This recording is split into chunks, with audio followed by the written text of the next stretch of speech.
I have to think about all the buttons. So I'm going to start sharing my screen completely. And now I think we are here. So today is a very special day because we are going to address the data lab. This is the second session. But I mean, everyone is, I mean, it's the second session, but I will start from scratch with group number 2, so you're group number 2. And yet, even if we are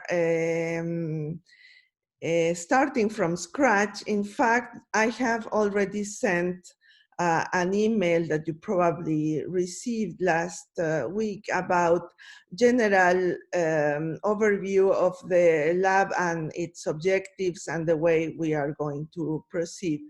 But I'm going to repeat it now. We will be doing, hopefully like the first session, 3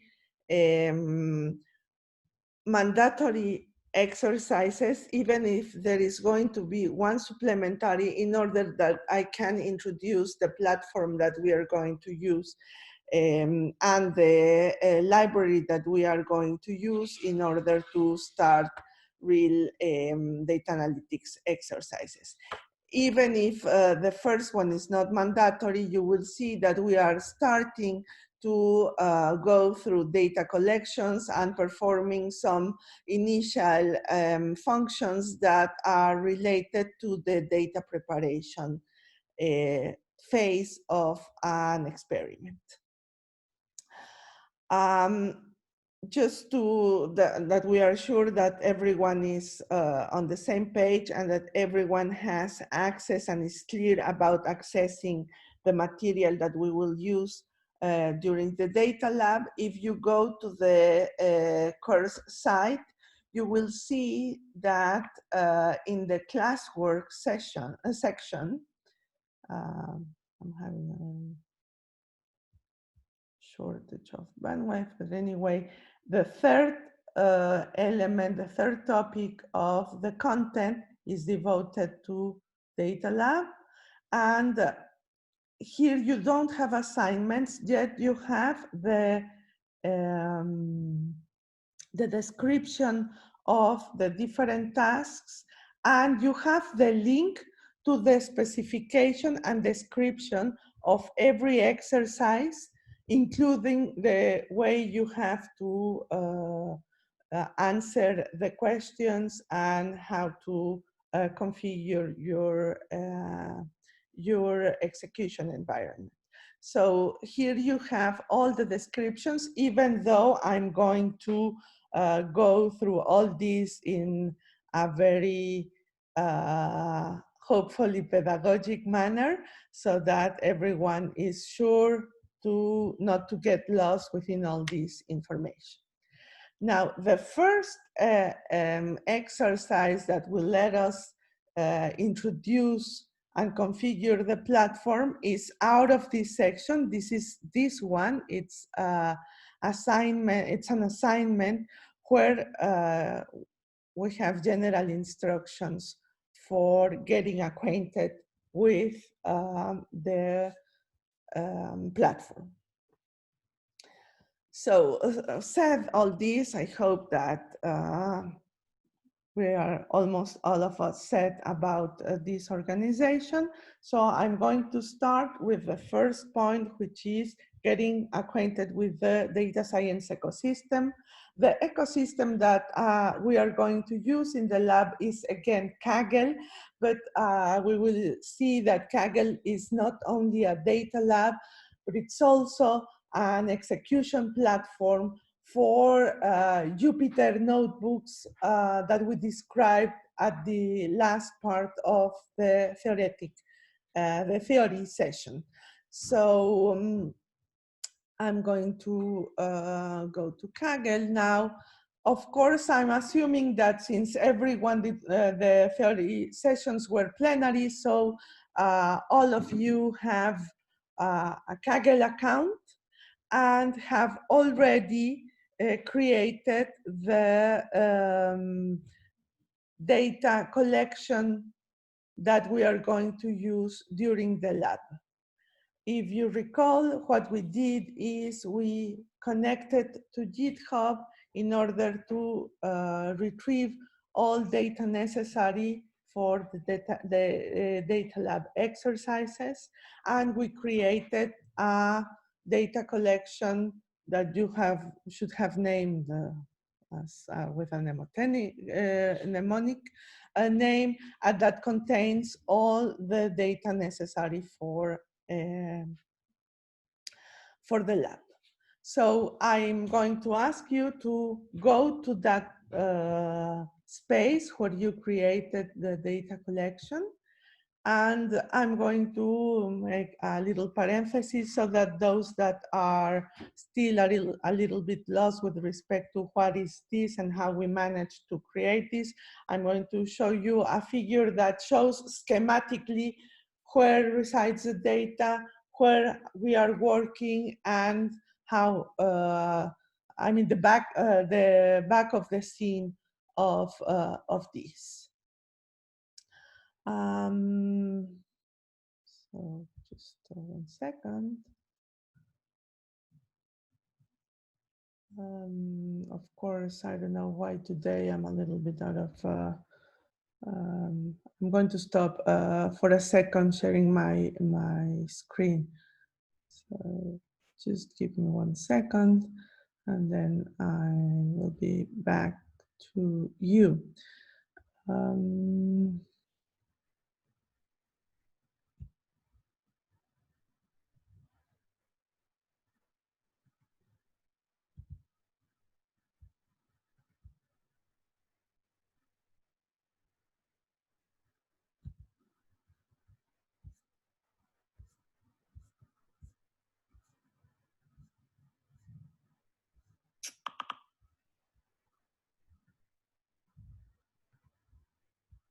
So I'm going to start sharing my screen again in order to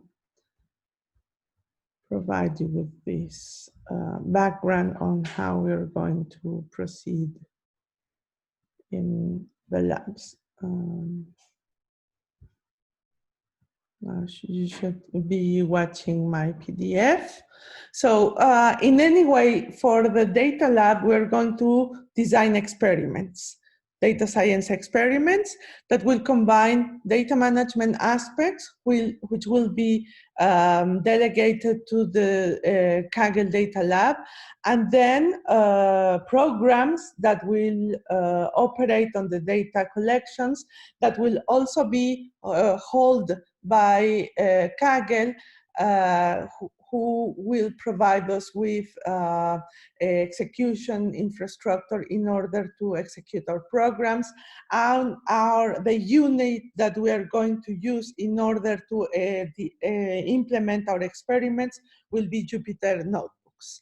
So this is possible thanks to the fact that we have available data collections, but particularly during the labs, we will see that we have a bunch of algorithms coming from statistics, from linear algebra, from in artificial intelligence, and inside artificial intelligence, machine learning. So all the algorithms necessary in order to just focus on the design of our experiments according, remember this is very important, according to the research questions that we want to answer with our experiments, given one or several hypotheses that we want to validate or contradict.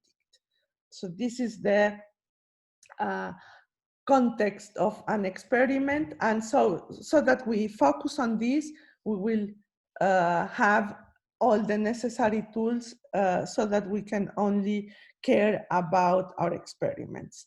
In the back scenes, what we will have is, as I said in the first lecture, we will have data with the V properties.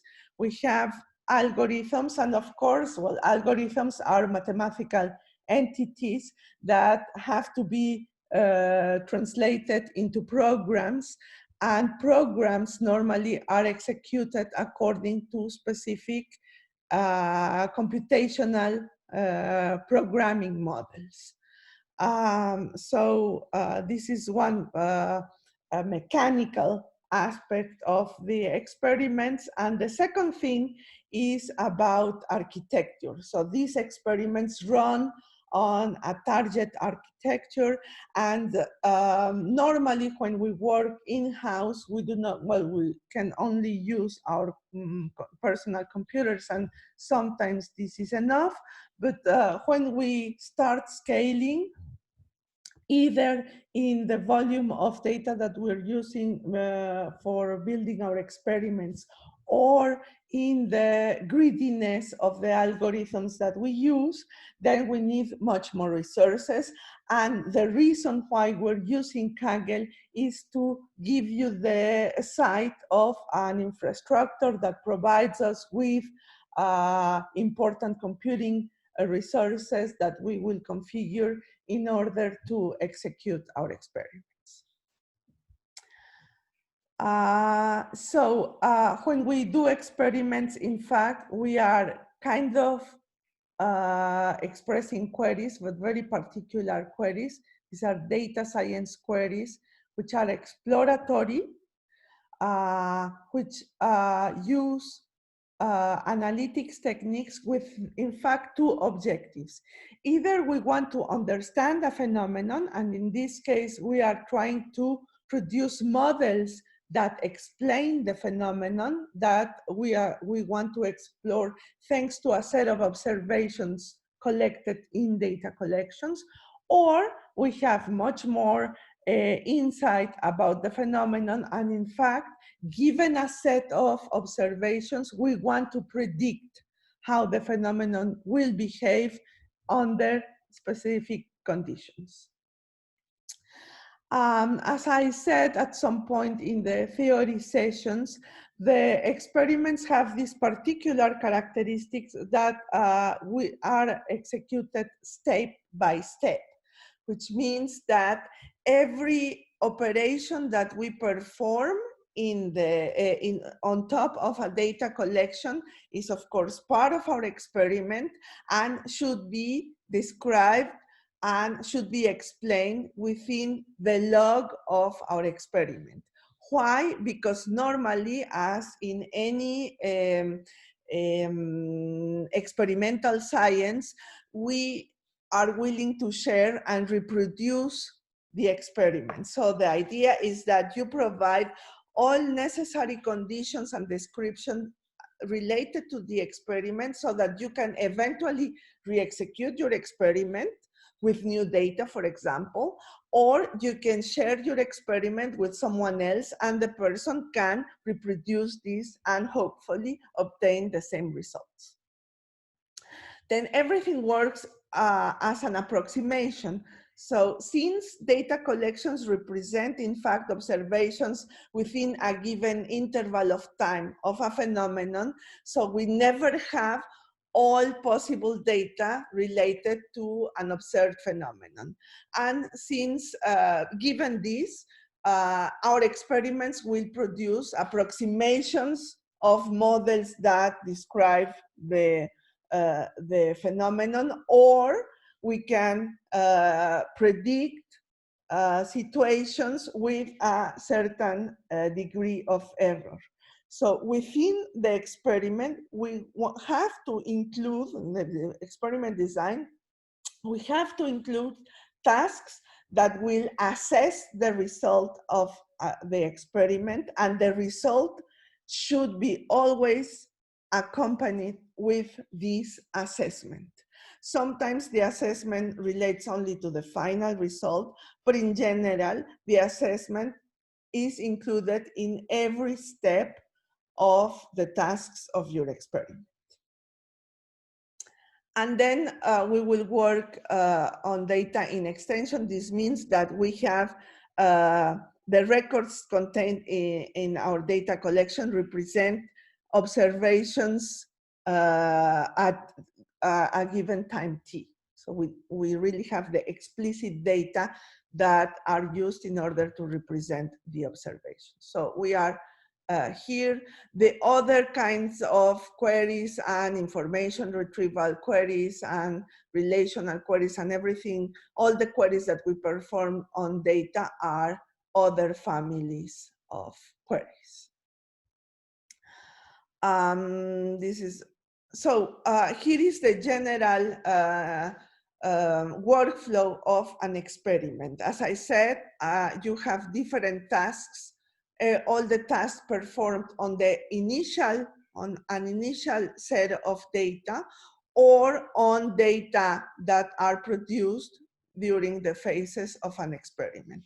Anyway, any data science experiment has at least 4 groups of tasks. This is a kind of general schema. So you will always have a data exploration and data preparation group of activities. Then you will perform either techniques in order to have insight or prediction.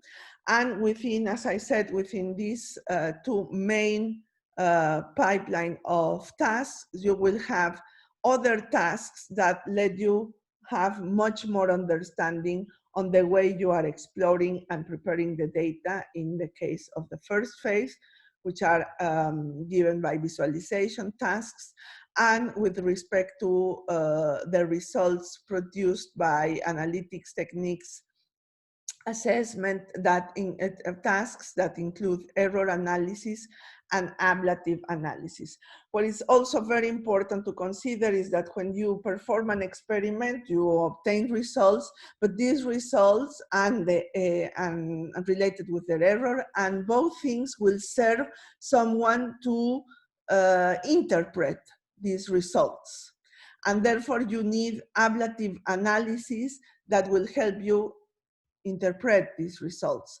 And the validity or the significance of the results of an experiment are always given by people knowing the background domain on related to the experiment you are performing. So if we are performing experiments on health, so you will need physicians or biologists that will help do the ablative analysis and determine whether the results are representative, are valid, and eventually useful within their decision-making processes. So in all the 3 experiments that we will perform in this lab, we will have, in fact, what happens with the experiments is that there is one experiment very devoted to the first part of the schema of an experiment, so very related to data exploration and data preparation. Then we will have another one that will help us to model a phenomenon, and then one that will help us predict a phenomenon. And in all the cases, we will see how to visualize and assess our results. And so this will be the kind of thing that we will do. Now, experiments are expressed as pipelines. So pipeline is a complex and repetitive processing and set of processing and analytics tasks. So you can have sequential pipelines, but it is possible also to have pipelines that have parallel branches in their schema, and some of the tasks can be repetitive. Okay, so this is how a pipeline will look like. So we are going to design this. And well, this is an example, but this is not very important here. And as I said, we are going to use 2 types of tools. We are going to use the data science lab part, in our case of Kaggle, in order to deal with our our data, and then some services coming from the Google Cloud services in order to perform our experiments. We will not use virtual machines. Okay, so that is externalized when we deploy real solutions, and in this data lab we will not scale and will not deploy real solutions. Okay, so said this, let's go to hands-on part. So I'm just going back and forth because I'm not sharing completely my desktop, but now I think I have. So please go to the to your Kaggle account and go to data. And in data, in the left part of the browser, you will see a set of, well, I'm going to click to data. So there are two possibilities to find where your data collection is. Either by having a look at the left part of the browser, and well, this data collection was the last thing I did on Kaggle, so it appears on the top list of the data collections that I have used. Either you can do this, or you can click on data, and then you have a list of 3 groups. You either have, public data collections, you have your data sets, the ones you have created, and favorites. So if you go to your data sets,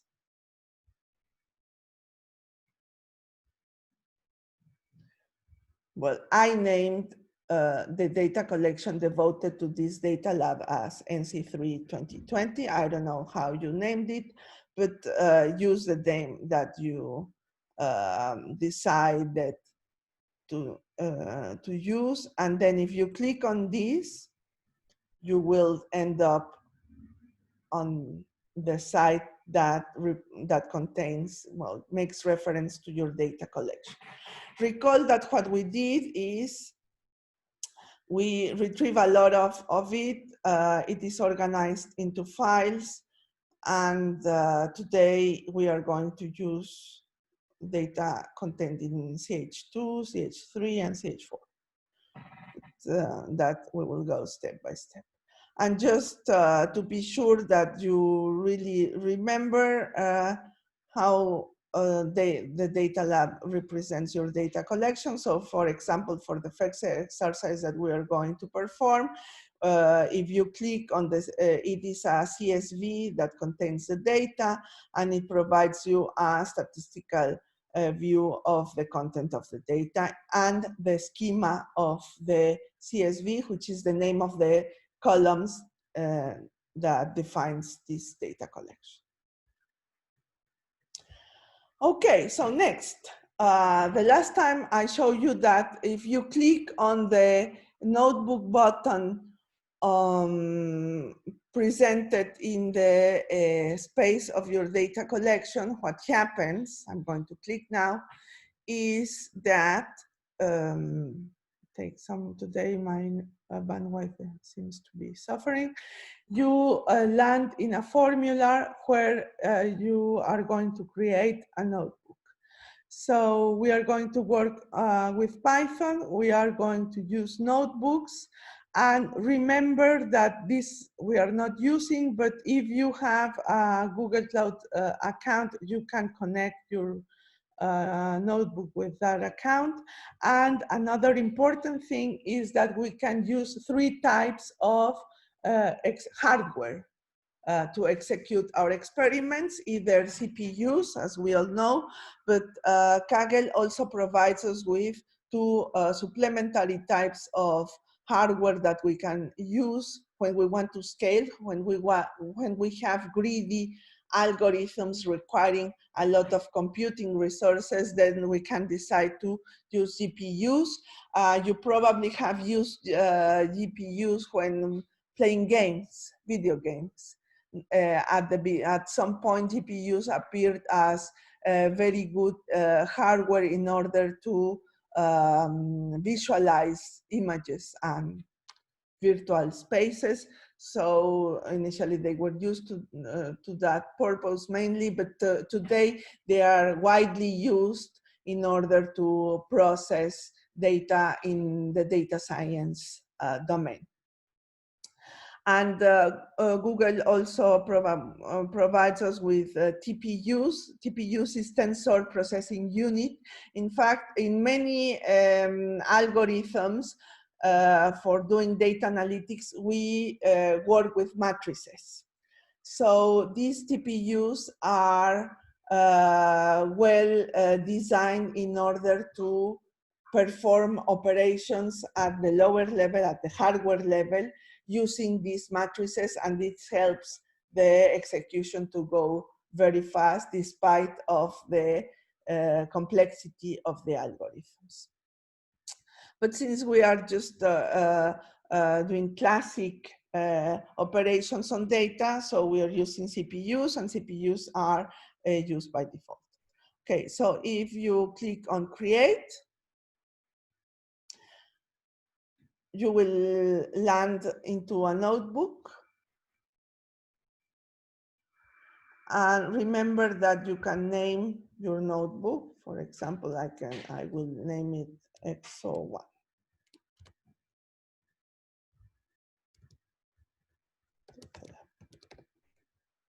You can name it the way you want.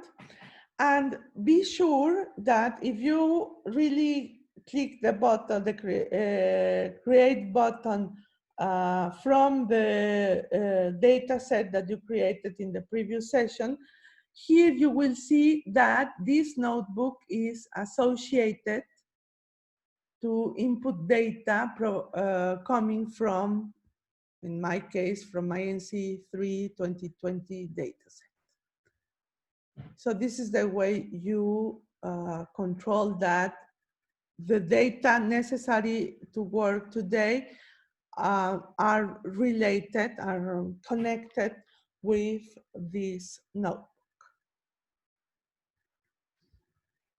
And then recall that last time we saw that Kaggle provides us with an initial set of instructions that include the importing two libraries that are quite common to be used in order to do data science exercises, which are the NumPy library. For those that do not recall from the last time, NumPy is all the operations necessary for doing linear algebra, so for playing with matrices.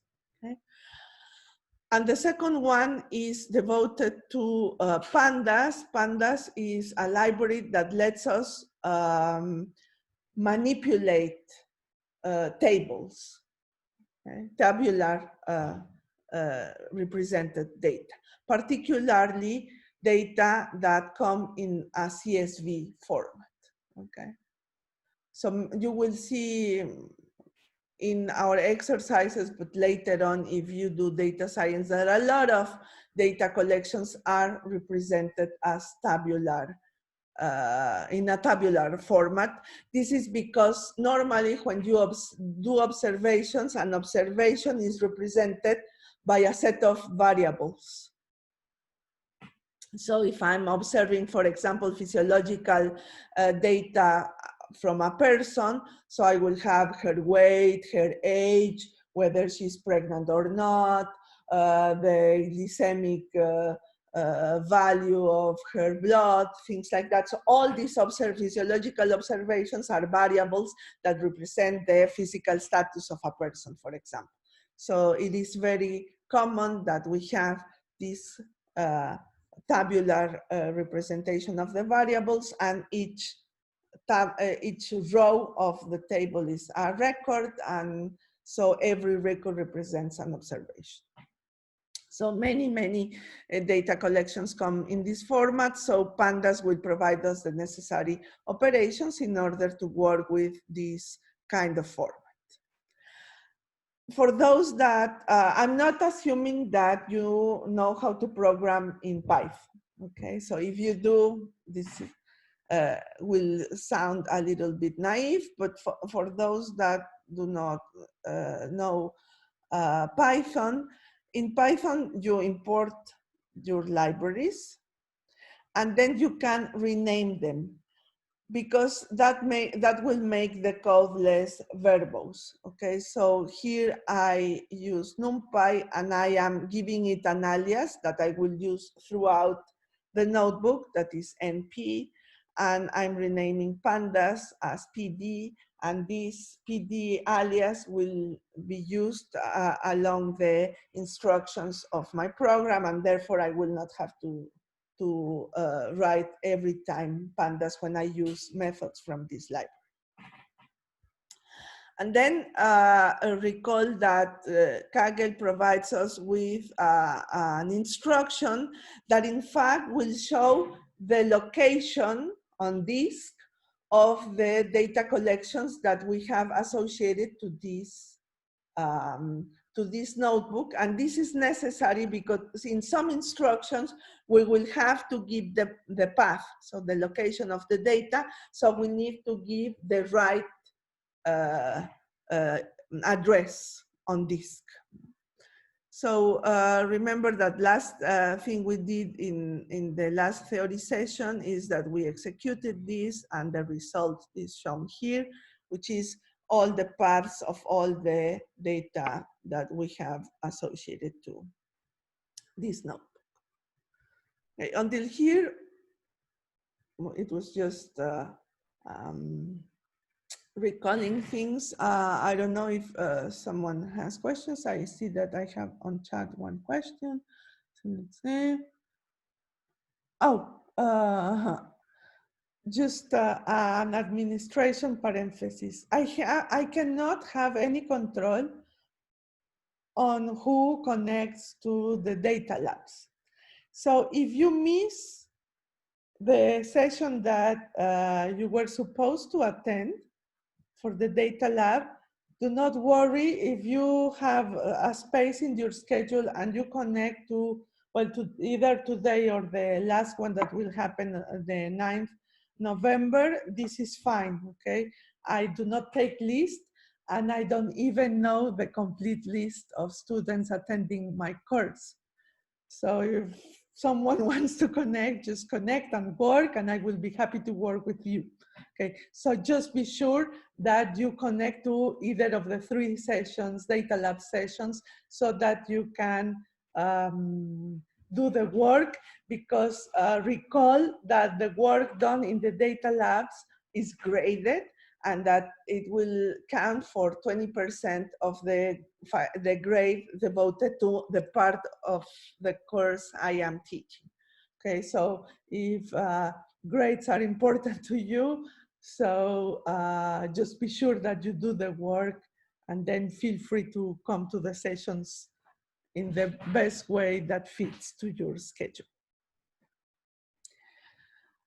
Okay, so I close the administration parenthesis. So everyone must be now ready to work. So recall that the first thing that we're going to do is getting acquainted with pandas. And in order to do that, in the Google site of the course, this is the last assessment of section 2. So first it says that we are going to have Kaggle as infrastructure. So we already did this. We already have prepared the environment, because we are now, we now have a notebook with the data that we will use. And now we are here, we are going to execute exercise 1.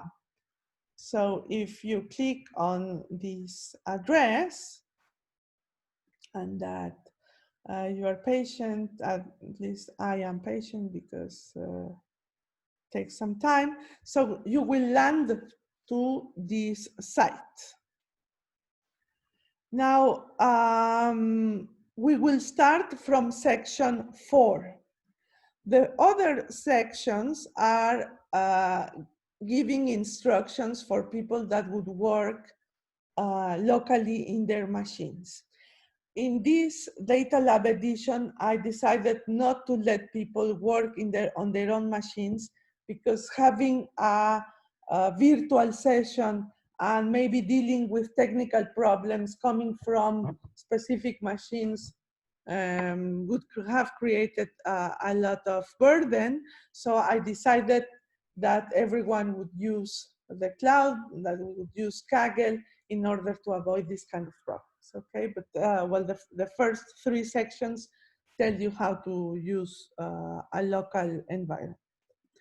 So, said this, we are going to go to section number 4. And here we have the first thing that we want to do. We are going to we have already imported these two libraries, and we are going to import a supplementary one, which is a library that gives us the possibility of creating graphics. Okay. So we can copy this line and import the library matplotlib. I am having connection problems. But anyway. Okay, so it worked anyway. So you should be sure that you have 3 imports. The first 2 provided by Kaggle, and the supplementary one that imports matplotlib, and that we are renaming as PLT.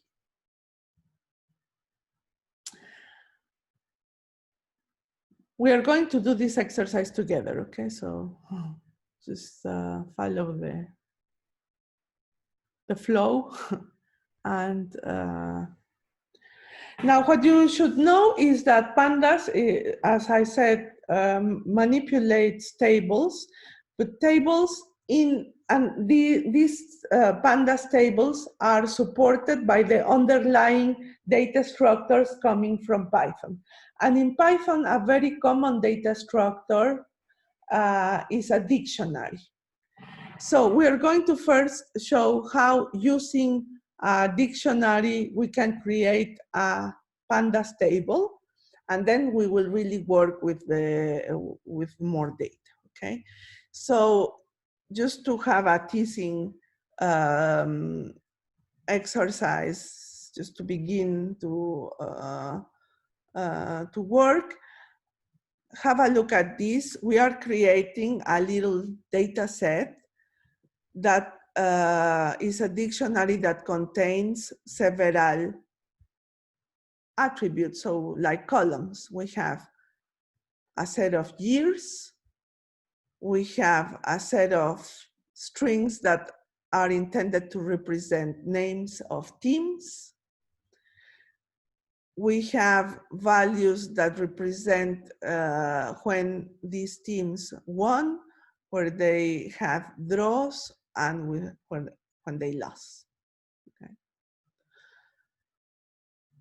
So using this data structure that we are assigning to the variable data, we are going to create a table in pandas.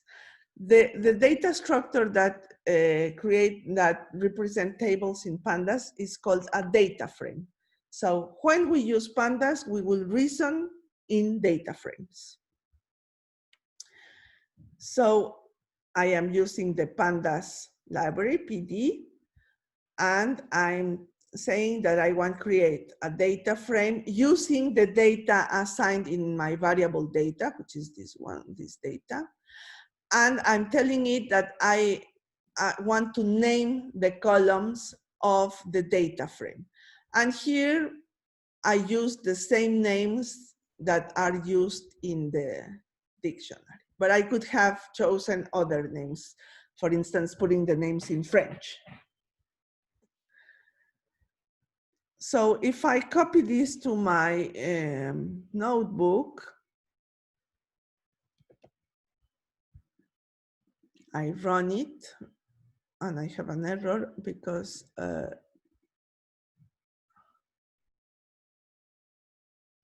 think that I have to run everything again. I'm having connection problems, so I'm not sure that this is really connected. No, I'm not connected. Anyway, you are really connected. Oh no, because of course I did something stupid. Sorry. I have to create this, of course. And once I create this, I can create my football data frame.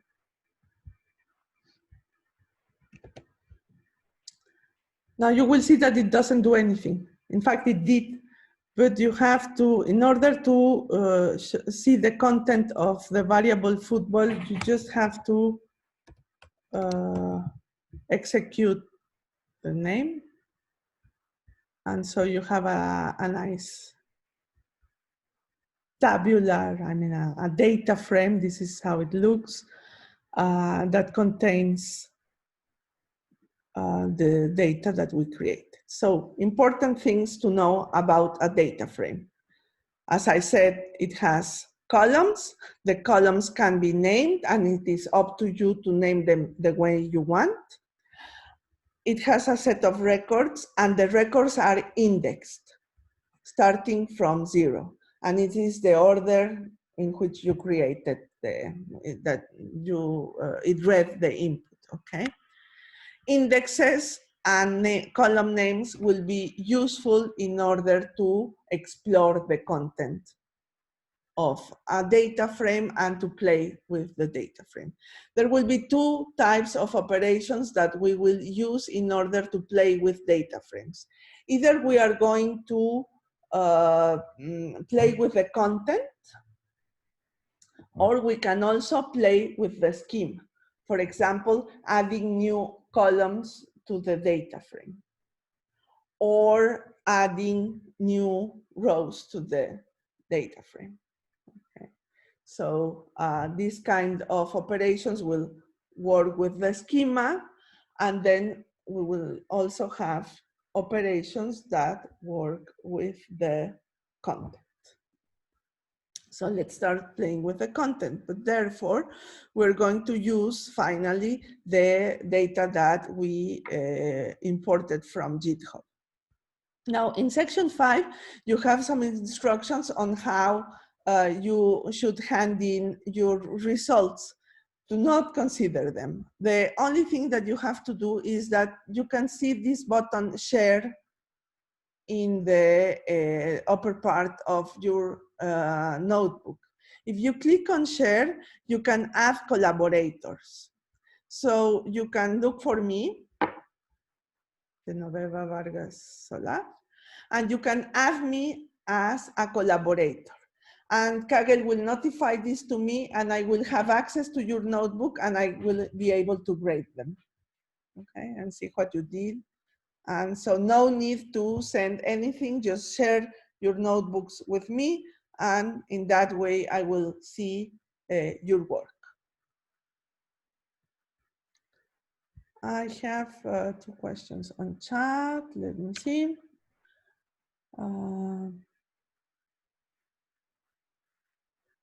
As you know, I mean, as you wish.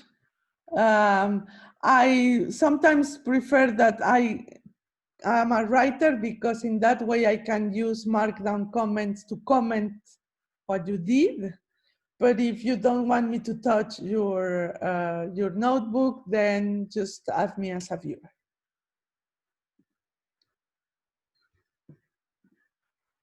And I have Charles was, yes, thank you.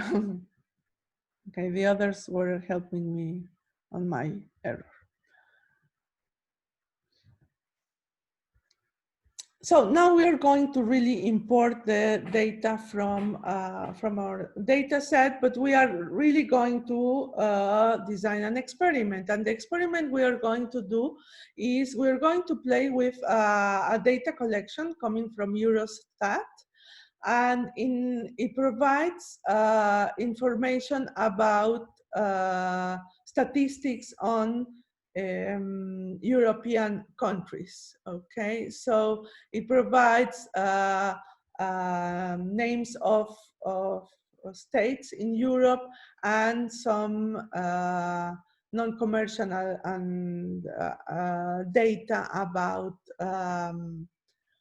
these indicators about educational content of the European states. Okay, so it's trying to figure out the educational level in different European Union states. And so we will do just, our experiment is very simple, is just to compare the educational level in different countries, and then try to have an overview, a comparative overview of these levels in the union. So what we're going to do first is we're going to open our data collection. The data collection that we are using for this exercise is this one. And recall that you have to complete the correct path. I'm going to show you just a trick to do that.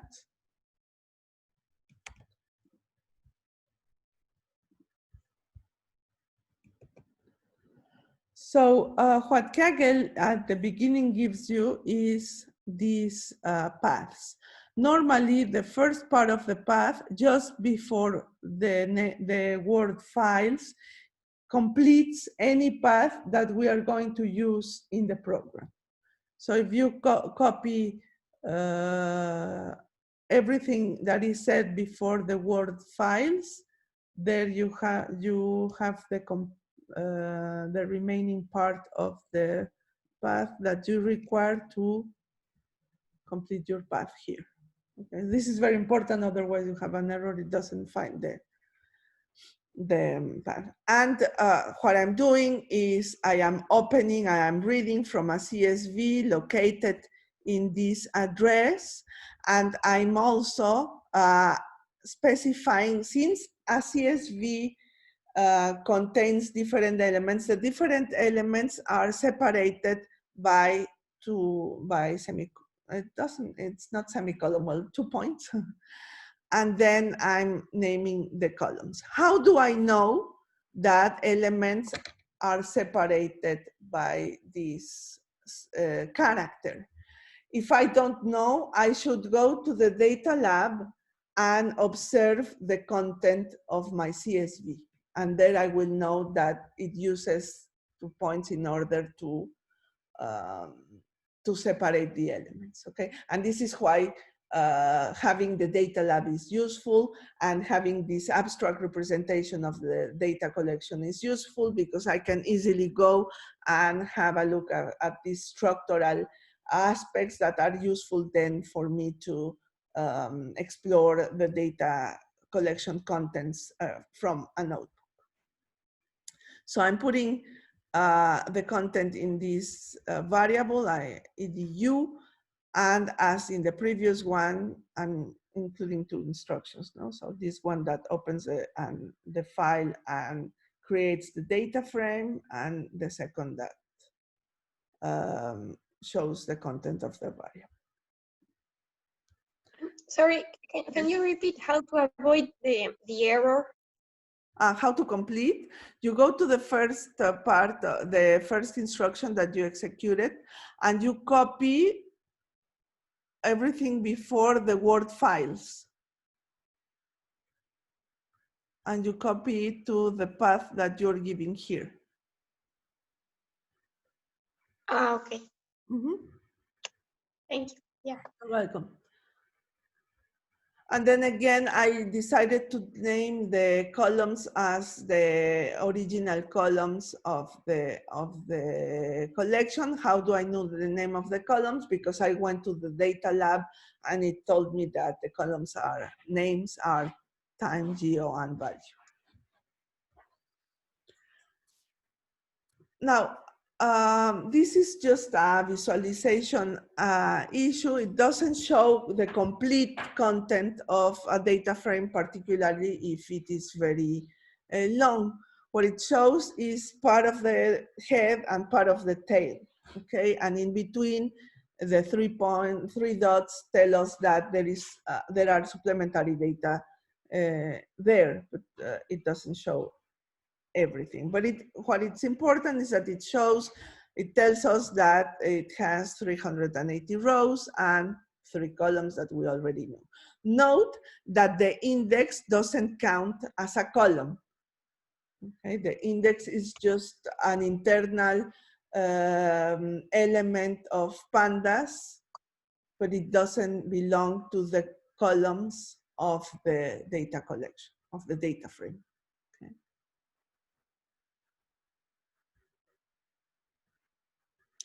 Now, you will see that across the exercises, sometimes you have little questions in blue. In order to answer the questions, you are going to add cells of type markdown to your notebook. Okay, so if you choose markdown instead of code, what it creates is a textual cell. So for instance, let's write this question here. So I'm going to answer. There are sometimes dull questions. It's just to be sure. Well, now it's to show you that you can use Markdown for this. Others, it's just to be sure that you understand what the instructions are doing. Okay. So now the message here is that, as I said, when you create an experiment, you do annotations on why you are performing an operation, what were their decisions of naming, for example, the columns, completing, for example, the path, all these supplementary things that you have to decide that in order to prepare your operations. You should note them as markdown. Why? Because you have to consider that you are going to share your experiment with someone else. So these annotations might be useful for someone in order to understand what you did, interpret what you did, and reproduce what you did. Okay.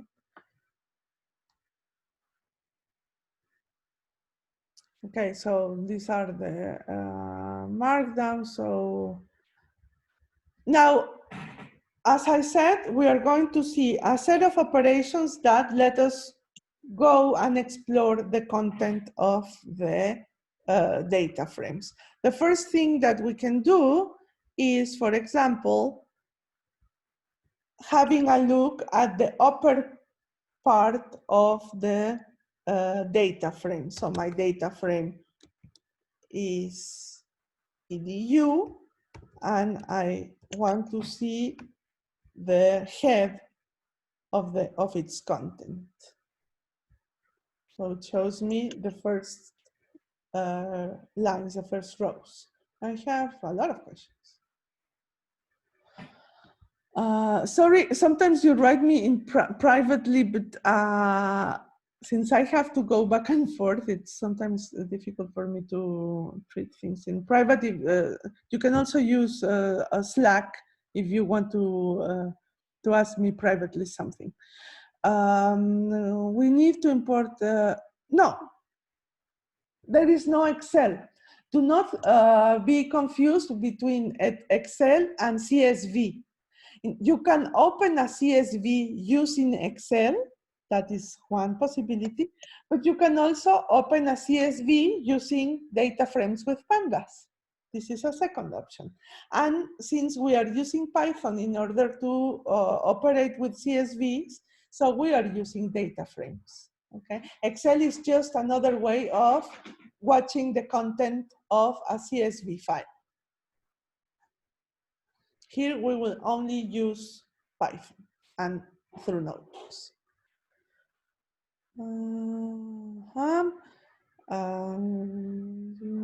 Yes, sorry. Right.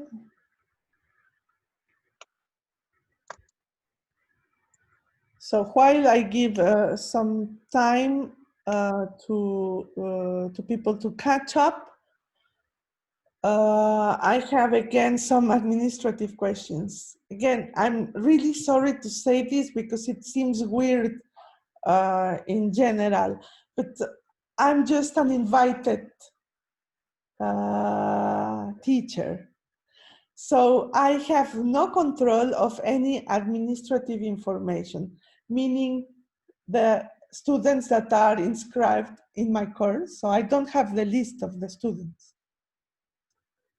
I just have a partial list of the students, and I believe that I have the majority, but I don't have an official list.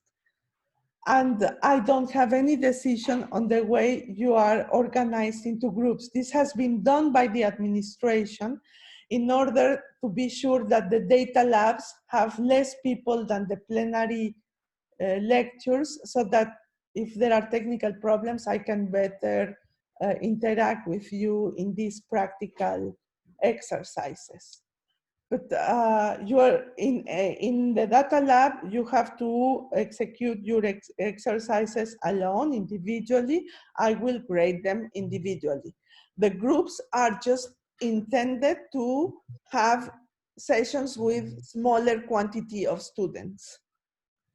And how do you know your session? Because you go to your schedule and you see that you have a lab held by myself, well, taught by myself at some of the 3 dates that I announced on Slack and here and on mail, okay? So this is the second date.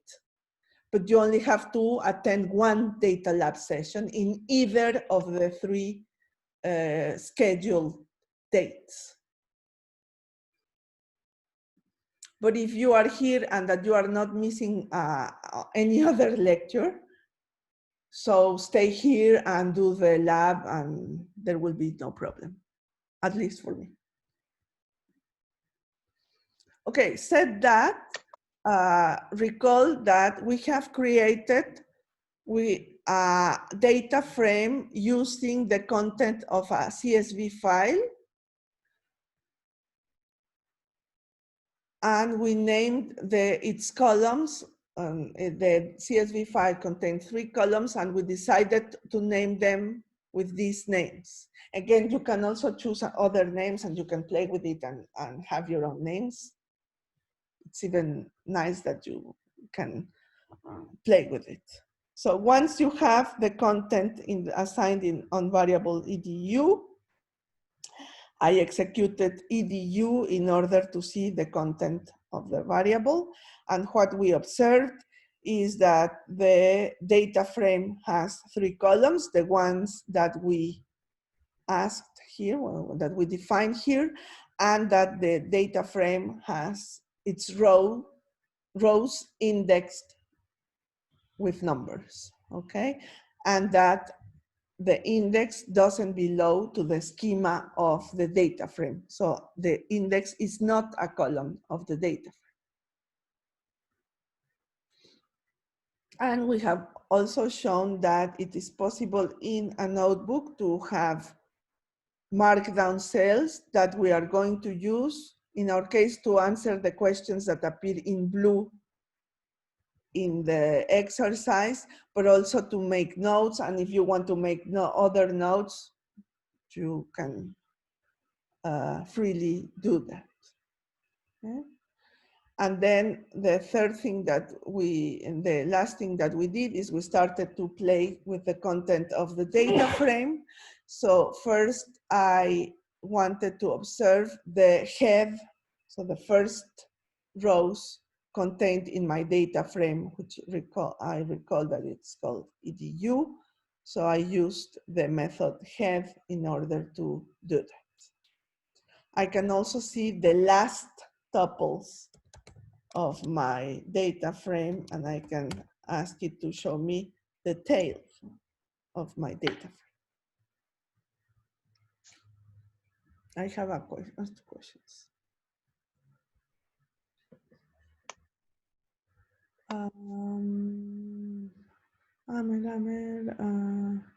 No, good.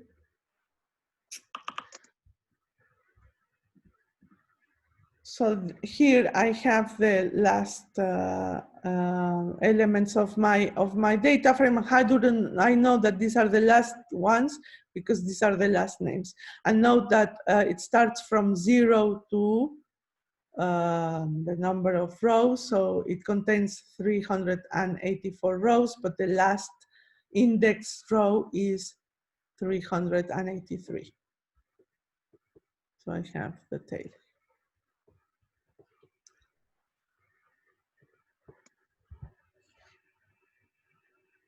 Let me see if I have some questions on Slack.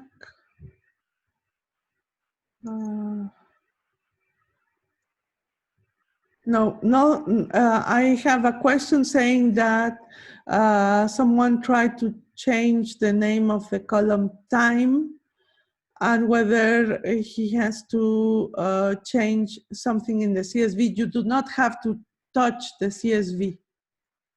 Raw data remain raw and they live their lives happily. But the only thing that we do is we retrieve them in memory in our notebook, and it is there where we play with them. But we never touch raw data. Why? Because of reproducibility issues. If I want to reproduce my experiment, I need the initial data in order to start over again. If you have, just give me a moment. There will be time for you to work a little bit alone. So while I will give this time, then I go back to other technical issues that you probably have individually.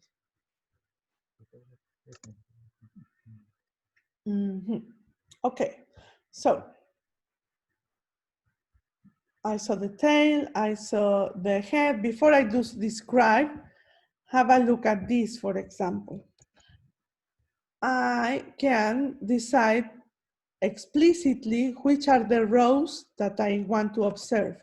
For example, here I'm saying that I want to observe the rows between the index 10 and the index 14. Okay, and remember that it starts from 0, so it's an open interval. So I have from 10 to 13. If I want to include row 14, then I have to add one. So in that way, you would be able to explore what is contained here, in this interval of rows that are not shown explicitly when we observe the content of our variable.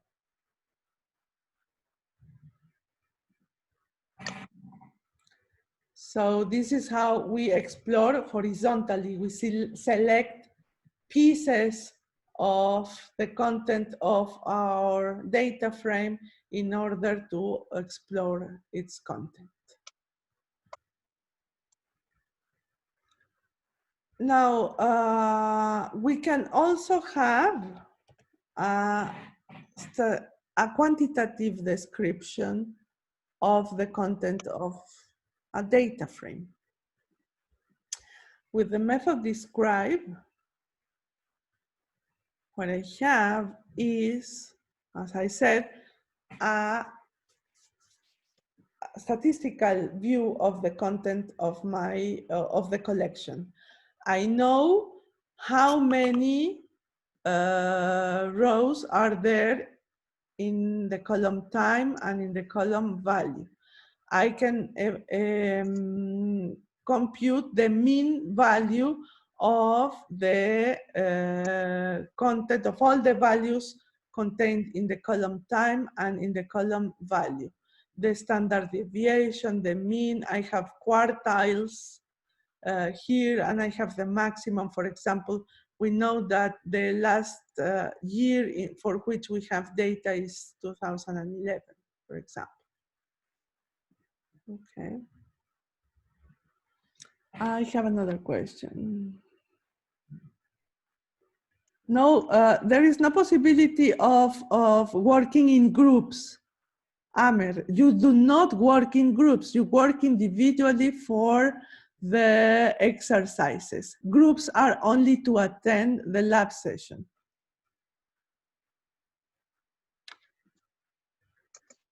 I mean, you can interact with, among each other if you need, that's not a problem, but you have to hand in results individually.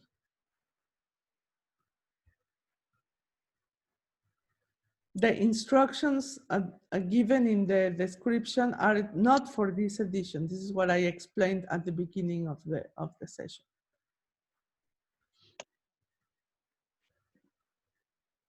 Okay, so this one was the a quantitative description of the content. I have shown how we go and explore the rows completely. And here is another way of exploring the content of data frame. I might be only interested in observing the content of one column. This is called projection in the jargon, okay? So I would like to project a subset of columns composing my data frame. For example, here, I'm going only to project the column value.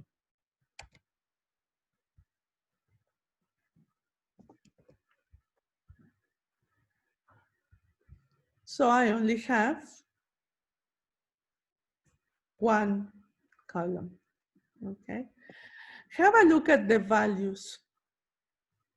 I have numerical values, but I also have these values. These are missing values. Okay? So what would I use all these operations for? For having a first approach on the content of my data collection and determining, for example, the amount of null values contained in my data collection. That's one thing. I could also, for example, let's have a look at geo. Let's project the column geo. I'm going to copy here, and I'm going just to.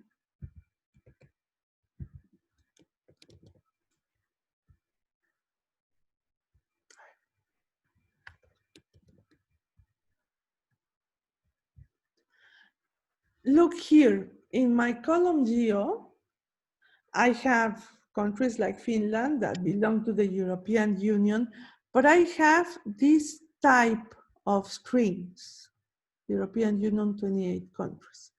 This is a kind of garbage. I don't know which country they are referring to. So by exploration of the raw data, I have to determine whether these kind of situations exist, and then I will have to make decisions on what to do with them. If I want to, for example, perform statistics, because these non-states will count, for example, if I perform the average of some criterion, they will count on my statistics, but in fact, they are not representative. They are kind of garbage. So I have to decide whether I keep them or whether I ignore them, or whether I try to figure out if I can, using the other information, figure out which are these countries, and I can clean my data and substitute this, okay? How do I decide it? interacting with those that want to answer some questions, and with my intelligence, I mean my criterion of a data analyst that I am, how I can deal with these things. Okay, so even if these operations are quite simple and seem quite simple, they start giving me a first step on data exploration and eventually on data preparation. So let's go back to the exercise. Of course, I can combine selections, so having subsets of rows with projections. So I can do the following. I can ask to project only the columns time and geo from the rows 90 to 94. Now, something that it's important to consider is the type, the data type of the results we obtain when we perform operations on data frames. Some operations that I performed, the result is of type data frame, which lets me, by construction, continue playing with this sub-data frame. Okay. But others do not deal as result with a data frame type, but for example, here, the result is of type dictionary. So in order to transform my result into data frame and continue using the operations of PAN provided by pandas, I have to transform the result. And this iLoc is doing this. Okay. So I'm getting a new data frame containing two columns, time and geo, and only the rows from 90 to 93. They all belong to Belgium. Okay.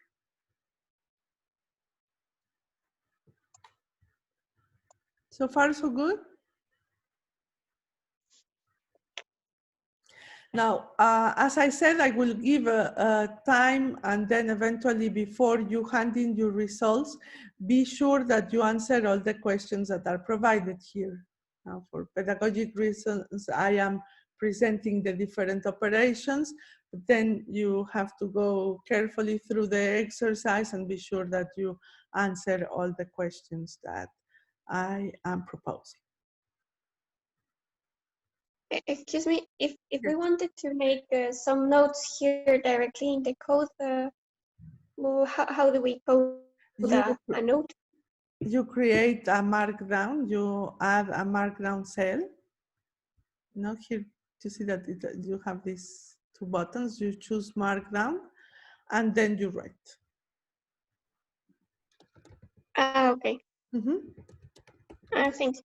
Perfect. Thank you. You're welcome.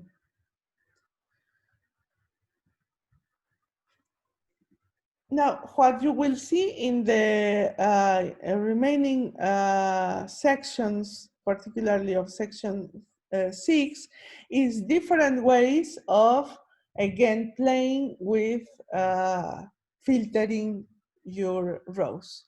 You can, for example, project a column and ask to include only values greater than a specific number, and observe only the tail of the result. You can, for example, start imputing the garbage things, and you can, for example, observe the the rows of the column value with null values. Okay. So these are other possibilities, again, on filtering and having insight, detailed insight on the content of your data frame.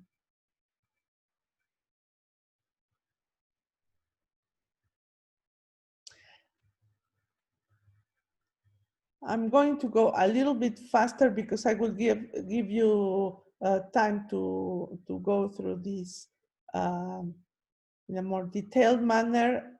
Almost the last part in section 6 is devoted to operating on the values of your data frame using what we call aggregation operations. So for example, you can apply count, you can do the summation, compute the mean, median, etc. Different types of aggregation functions that you can apply to the content of the values of your data frame.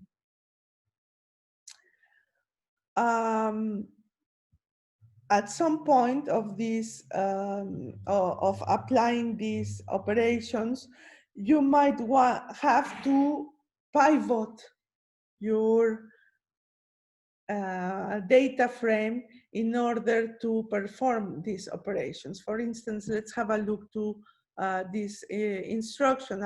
I want to compute the max value of the columns of my EDU data frame, but I am pivoting this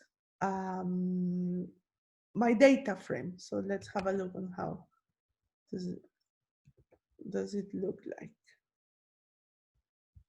So I pivoted the data frame, and now, of course, what is column becomes row. So I have 3 rows, each related to each column of my data frame, and I have the maximum value in each of these columns. Note that when I have a string, the maximum value is considers the lexicographic order of strings. So alphabetical order. And note also that when I do not obtain data frames as results, the system tells me what type of result do I have. So in this case, I have a data type from Python called object. So I do not longer have a data frame, I have an object. So if I want to go through and play with this result, with this data structure, I should apply operations valid for the type object and no longer for the type data frame.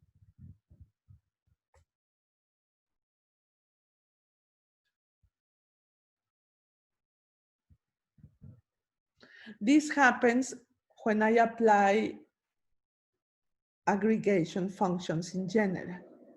Aggregation functions give us result non-data frame data types.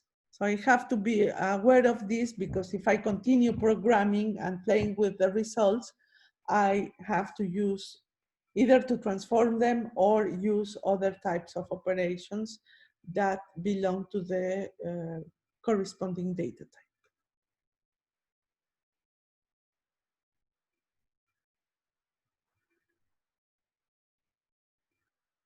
And then I can have other things like operating on the values of a column. For example, here I am dividing all the values contained in the column value by 100.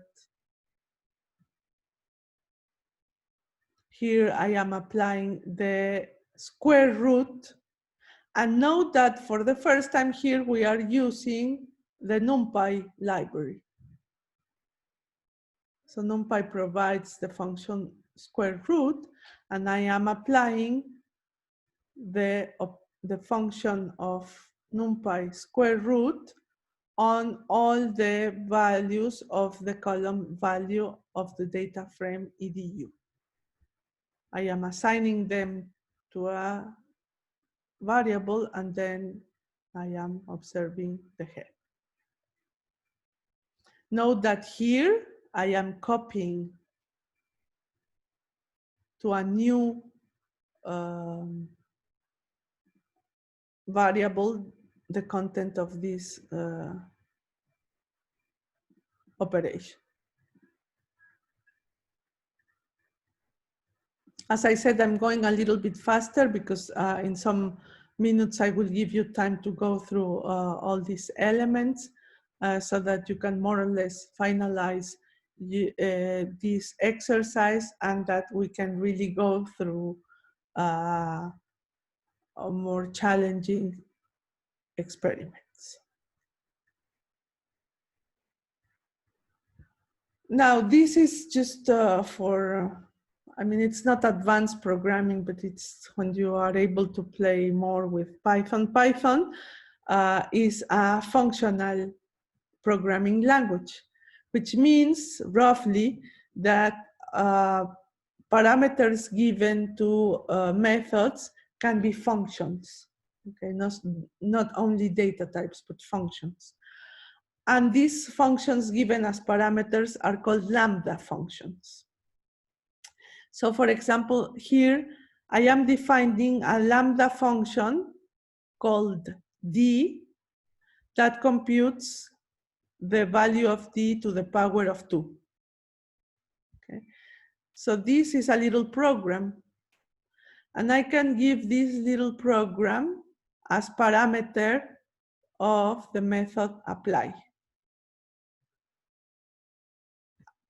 And the input of this program will be given by the column value of my data frame edu. So I'm going to compute the power of 2, all the values of the column value, thanks to this function.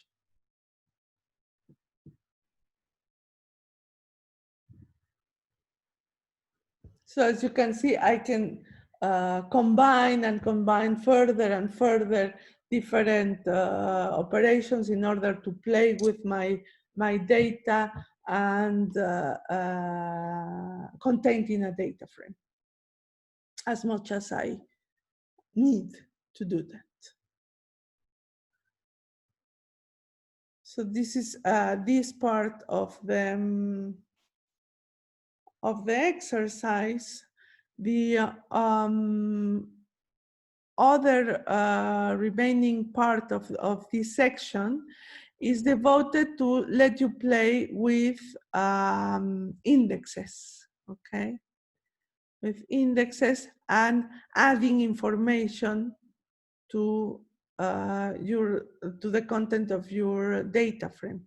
So for example, here you are adding a new row to your data frame. And here you are saying that it will compute automatically the index of your row, because if you give an explicit row number that clashes with an existing one, you will get an error.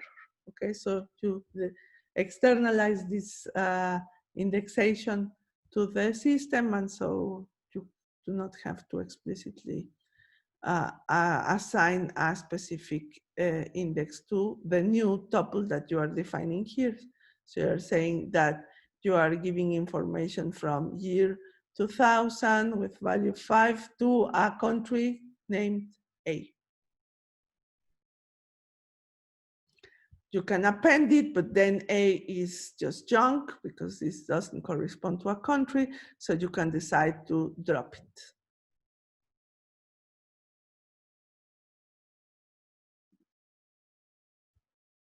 Now, these are examples to impute null values. Recall that this is something that we learn in statistics courses, that when you have null values, you have different ways of imputing your null values. You can either substitute your null value for a specific default value.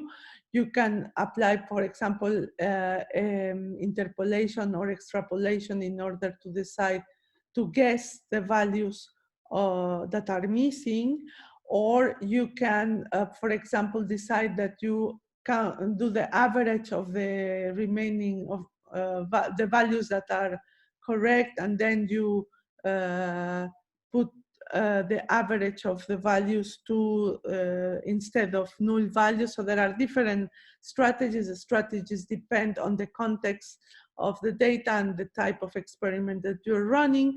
And these examples show you how to do these kind of operations. So here, for example, you are substituting with no, with zero. You are deleting every row that contains a null value. You delete it.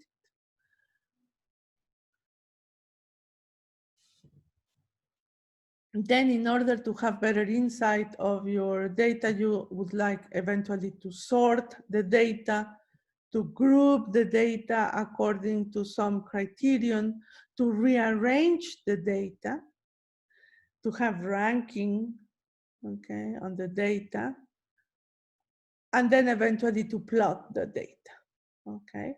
So what we're going to do is I'm going to give you, let's say 45, well, no, 30 minutes, I would say, because it's not things that are difficult to perform. So let's say that it's 3:30.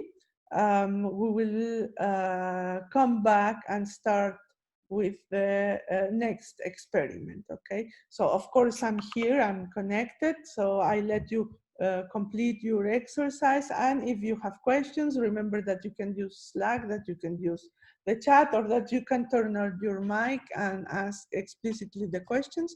I am here, and then at the end, remember that you share your result and you add me as collaborator, and in that way you I can have the notebook, access to the notebook. So I'm going to turn off my camera, but not my mic. So I'm here, and I'm going to start answering questions. So 30 minutes. So this means that we will start with an exercise 3:30.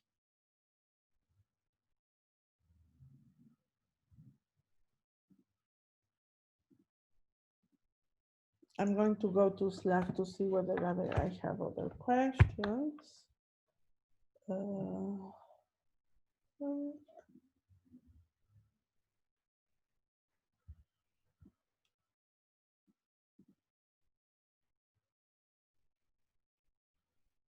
Oh yes, I have an interesting question.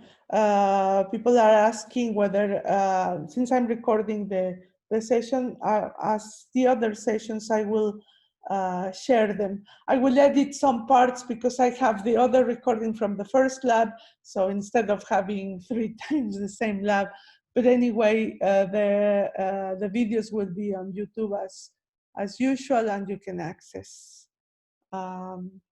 them.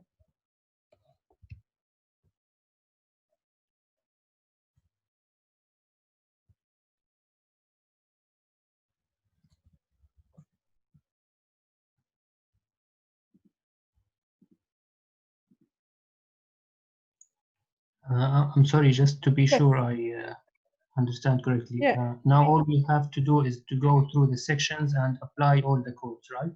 Yes, yeah, in fact, what you're doing is copy pasting the code, and be sure that you answer the questions in blue. You know that there are this blue, so you answer.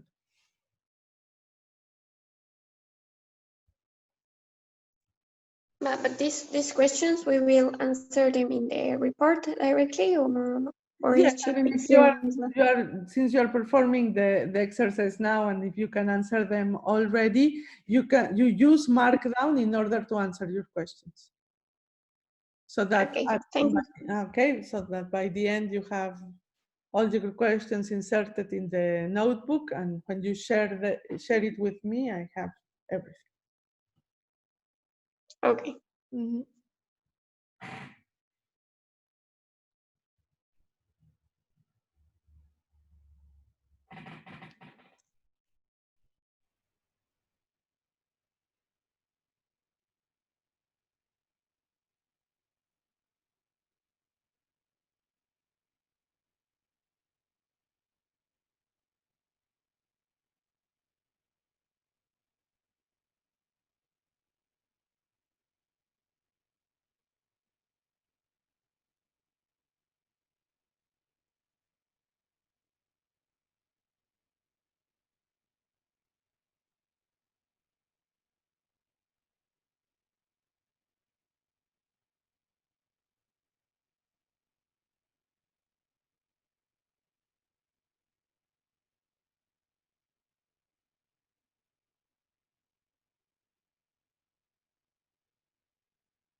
Yes, you can answer in French.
Yes, I have an important question here from Charles. At some point, there's a question to compare two data structures, series and data frames. What happens is when you apply aggregation functions, the type of data type that you get is a series. A series is in fact a set of tuples, so it looks like a data frame, but it's not a data frame, which means that it's not indexed, um, and you cannot access on the columns in a separate manner. So you cannot project and you cannot reason about intervals of rows. So it's just a set of tuples data structure, but that doesn't help you have access to the different elements of contained in that data structure. Whereas a data frame looks the same, but there you can have access to each of the columns and to several intervals within the rows. That's the difference. So when you as I said, when you apply aggregations, you obtain this kind of data structure that looks as a data frame, but it's not longer a data.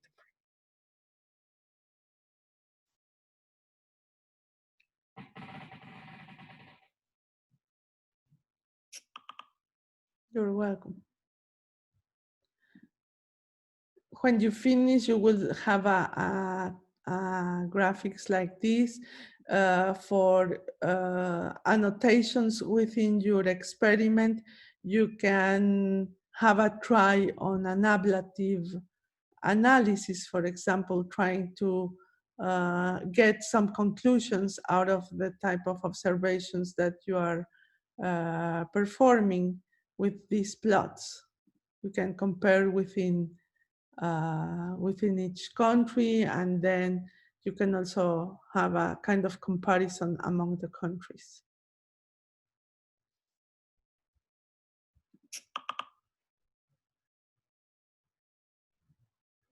Oh yes, with respect to the series and data frames, Samuel didn't catch the answer. The idea is that some aggregation functions, when applied to a data frame, lead to a non-data frame type result.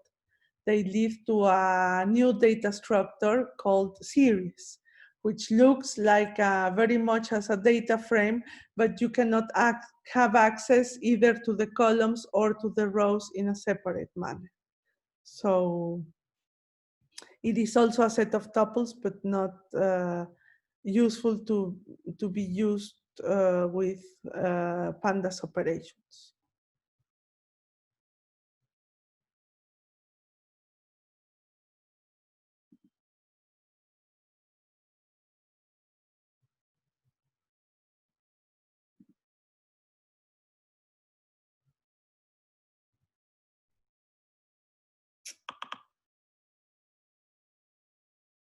You cannot, in fact, this is the specification. Well, sorry, the question is, how can we notice the difference in Kaggle? Well, in Kaggle, there's no difference. It's in Python. It's a Python problem, well, characteristic. Normally, the result of, you know the result type of a function because you know the specification of a function. So this is the knowledge of the language. You, by default, when you know how to program in Python, you know that the result of an aggregation function is not a data frame, it's another type. And if you test an error where you try to apply operations on the data data frame, and you will have errors, that's another empirical way of knowing this. It's just come from your knowledge of the language and of the libraries.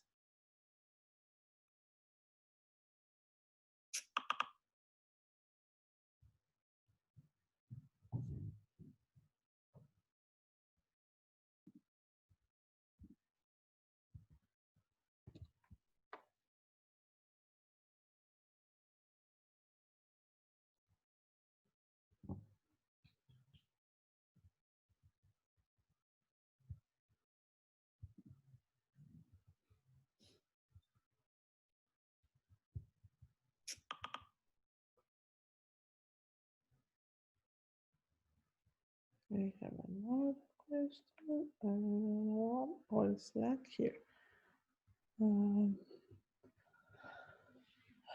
First question and the second question of function describe. Let me see which are the questions.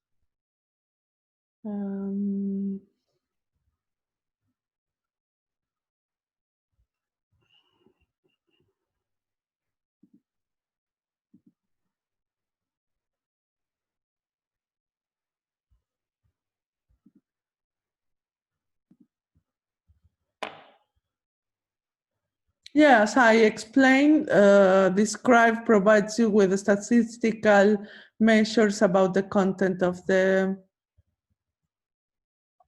data frame. So just tell me which are these measures. Then it shows only found values can be guessed which ones. Yeah, and then have a look at the result and see which seem to be default values.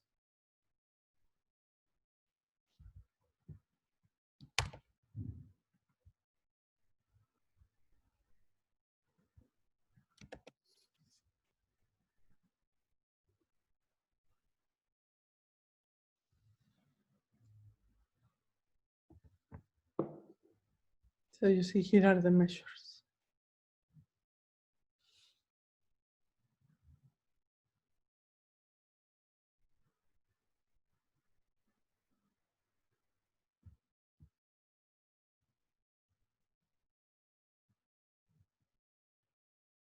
I don't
Default values are values given per se. The question is whether here you have values that have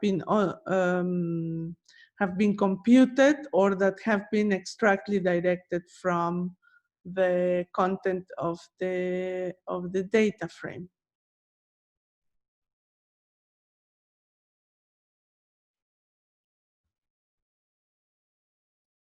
You see, because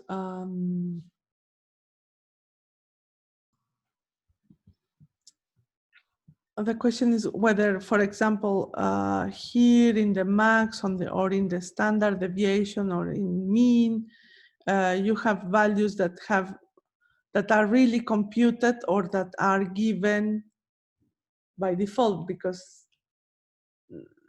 without performing a computation on the content of the data frame.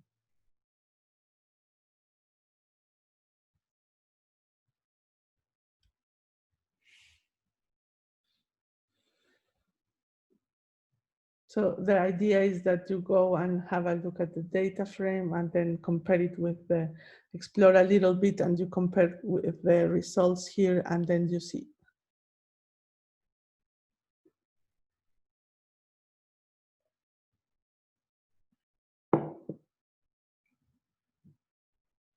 A way of answering is, for example, that you compute directly the mean or the count of the columns directly from the data frame, and you compare them with the values given here.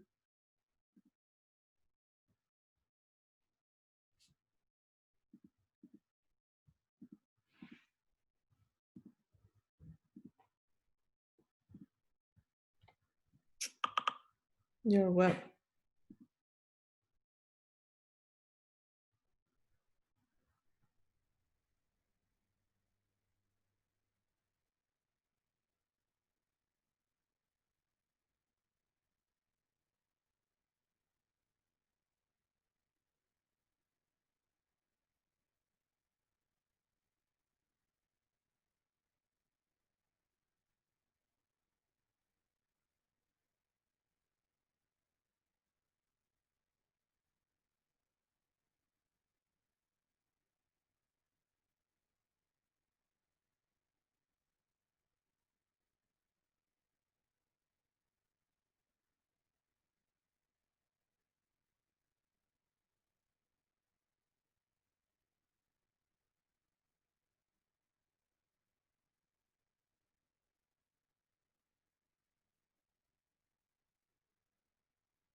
La ayuda, igual están, o sea, estos están I perdidos. have another question. Let me see. The second part of question six. So the one that regards the default values, is that the one you are referring to? Let's see. Ah, no, it's question 6.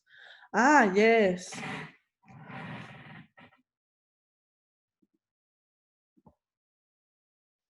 And when you apply aggregation operations, this is an aggregate, well, all mathematical operations, in fact. Sometimes you get as a result a data frame, which is the data structure that we use in pandas. But other times we don't. And when we don't, and we get another type, in fact, what we get very often is a data type from Python called series, which looks like a data frame, but it's not a data frame. In fact, it's a set of tuples, but it doesn't have the properties of a data frame. So what are the properties of a data frame? That you can access to the columns in a separate manner. You can project your columns. You have indexed rows, and you can use the index in order to explore pieces of the content of your data frame. Whereas in series, you do not have all these associated operations. So what I'm asking here is to compare, in fact, what I have said now. The difference between having series and having a data frame. What I'm giving is the answer to the question.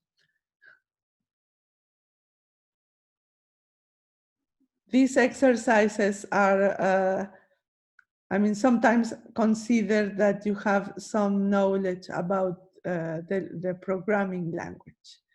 At some point, I realized that most of my students haven't worked with Python. So I left the questions, and it's if they are not clear for you, I answer them, and so that you can get some background on the programming language. And if you have more advanced Python knowledge, then you can give the answers by your own. But here the answer is that data series look like data frames, but do not have the same properties as data frames, and so we cannot apply the operations of pandas to this series. Did I answer the question? Do not hesitate to ask me to follow up. I can follow up.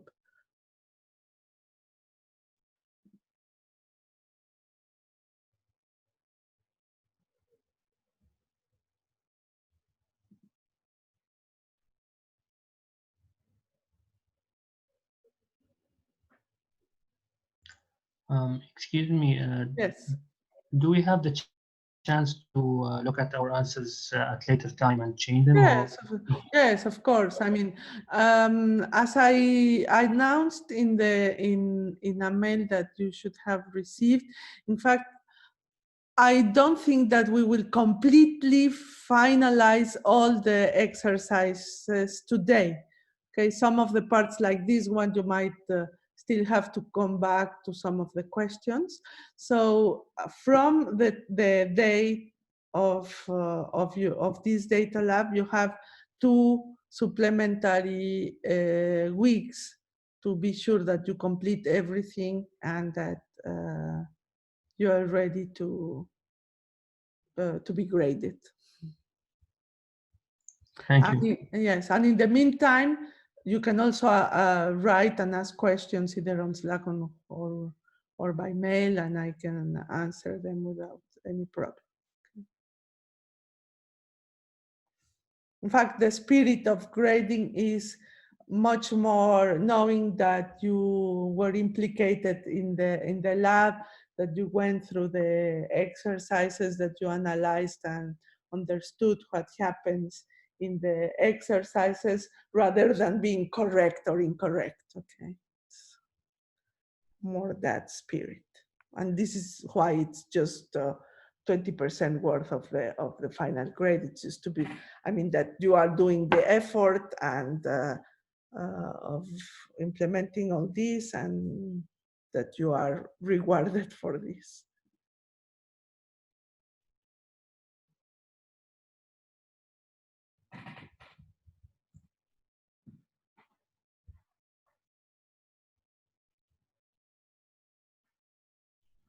I also know that, well, we are all connected, but I mean, Kaggle is great under the condition that you have good bandwidth. So I understand that you might not be in the best conditions of connection to work, so you might be delayed or things like that. So there will be plenty of room for you to finish your exercises.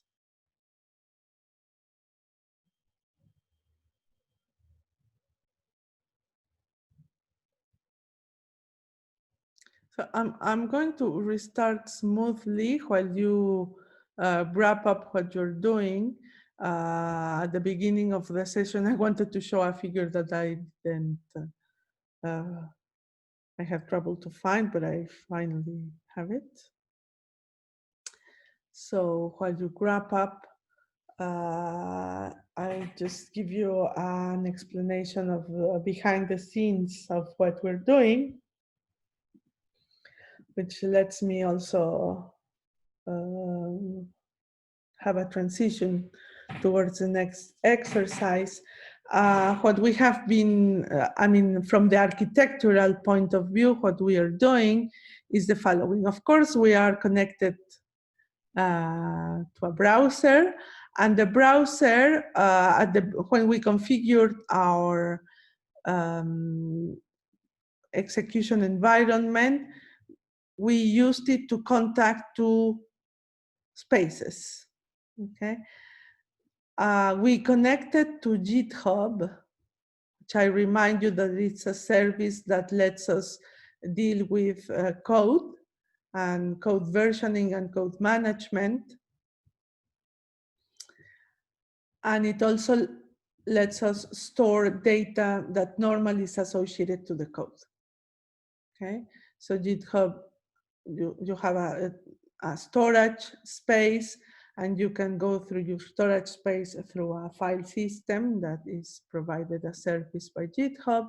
And then you have the code, you put everything in the storage space, both the code and the data, and you can explore it with the file system. And at some point, it has an additional service. When you have versions of the code, as you can imagine, we can have different, for example, we could write a notebook in Python 3 dot something, and then Python evolves and has a new versions of Python. So our code might use libraries that are not longer, well, that have been deprecated or things like that. So we need to version our code so that to be sure that all the versions that we produce can be run and have the necessary libraries to run. Okay, so you have these versions, and you can also modify your code and so on and so forth. So this is done by these services by GitHub. So we used this GitHub in order to have the data associated to our data labs. And then in another space, we are here. In fact, we are now being supported by Google Cloud, who provides infrastructure as a service services, which are CPUs in our case. And it also provides storage space for us to have our notebooks and other data, etc. And we have access to all these through this service, software as a service called Kaggle. And Kaggle connects us with the infrastructure, but also with platform as a service services, particularly, for example, us is the compiling environment of Python. And again, with a file system where we have our notebooks, but we can also have data, okay? So in the case of our data lab, what we did is we contacted GitHub to bring data here to Kaggle so that we can write notebooks that use this data. Okay. Once we did this for one time, then we have everything here and we use the browser to contact Kaggle through notebooks for using our compiling environment, in our case, Python. So you see behind the scenes, it's a kind of complex set of services at different levels that we are using in order to run our notebooks. And as I said in some minutes ago, under the condition that we have good connection, otherwise not great, but then here we have everything we need. And be aware that if Python evolves, I mean, you always have the libraries necessary to work with without having to install yourselves and manage the versions, the libraries, etc. Okay, so this is a kind of wrap-up parenthesis about the description of behind the scenes of the way we're working in this data lab.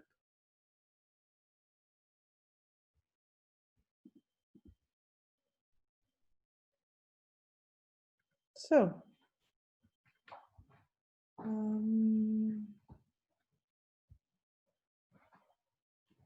now we're going to go to a deeper approach to deal with data, and we are going to do a second exercise.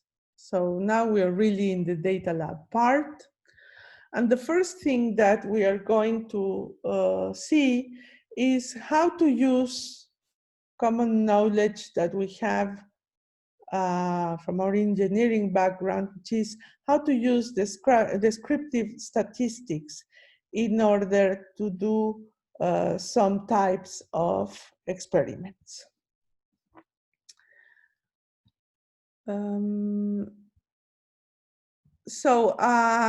have a set of slides that remind you with specific aspects to remember about descriptive statistics. I'm not going to use them because I'm supposing that you have already knowledge on statistics, and we are going directly to the exercise where we are going to apply this knowledge for a specific, for answering a specific questions. So if you click there, I'm going to put this here so that I have. They are always, I'm going to turn on my camera so that you can see someone and you do not see a voice from abroad just talking. So the exercises look more or less the same. They do not ask you really to produce code. Again, since I'm not asking people to have advanced programming skills or whatever programming skill, but rather to think about the way we design experiments and we can use the tools, okay? So here, as it says in the instructions, we're going to apply descriptive statistics to explore our data collections and compute quantitative descriptions. And you will see that even with this simple quantitative insight, we can conclude some aspects about the problem we're going to address. What we're going to do is try to figure out the gender gap produced within the professional lives of people.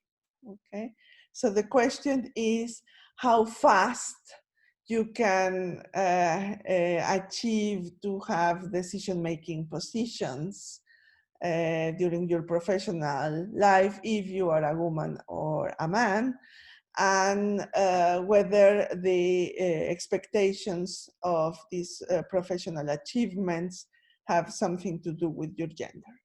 Okay.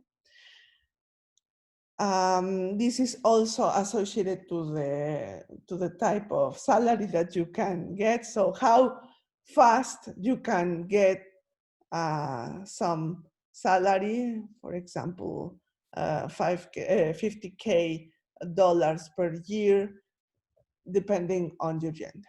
Okay, so these kind of questions we are going to address, and particularly the target research question to be answered is whether gender determines a gap, and if there is a gap, how can we measure this gap, okay, by analyzing the data. Now, a particular aspect that we are addressing starting from the raw data is that in this case, our raw data are not CSVs, okay? This is a proprietary format, let's say, okay? And this format is of type .data, so we do not what kind of format it is. The only thing that we know is that there are attributes that would be thought of as records. And in fact, it is up to us to build an initial set of records and then transform them into a data frame so that we can start playing with it. So this is a part of data preparation that requires more crunching with the data than the one we saw in the previous exercise. So if you have a look at the first three instructions, here we are opening a file that resides in this address, and we open it for reading. Then we create a little program that goes through the file. We know that elements are separated by commas. So every time we have a comma, we consider that we have an element of the record. We build our records like this, and then we go through all the list of elements in order to build a dictionary, in fact. And then we observe the content of the dictionary. And once we have done this, we proceed as we have seen in the previous exercise. We transform our dictionary into a data frame, and then we're happy, and we start proceeding as we have learned in the previous exercise, playing with our data frame, okay? So let's start doing this. We're going to go, yes, you're going to create a new notebook.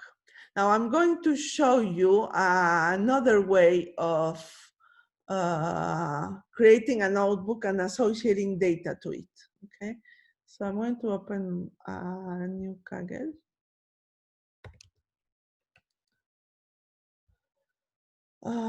So if you go to Kaggle and you go to notebooks, it is possible to create a new notebook without knowing any data set of anything. You just create a notebook. You have the same formula as in the previous case, so I'm going to go through it in a more agile manner, but you can name it. So Excel 2, Data Lab. example, in my case, I like doing this. And then if you go to the right part of your notebook, here you have a possibility to deal with your file system, okay? So you're going to tell it that you're going to add data. And as you can see, you can have different ways of accessing to data sets. In our case, we are going to the option your data sets, because it is a data set that we created and that we control. So I'm going to choose the corresponding one, and then you add it.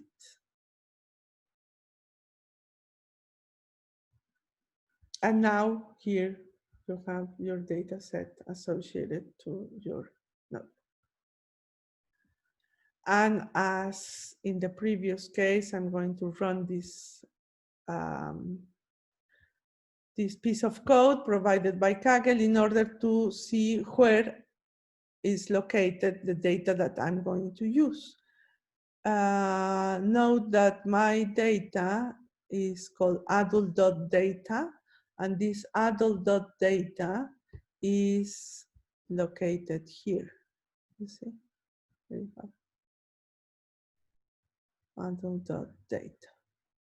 So in order to start opening my file, I'm going to copy this piece of code. I'm going to put my face here. So I am asking it to open the file, but I have to complete this path, which is incomplete. So I go here and to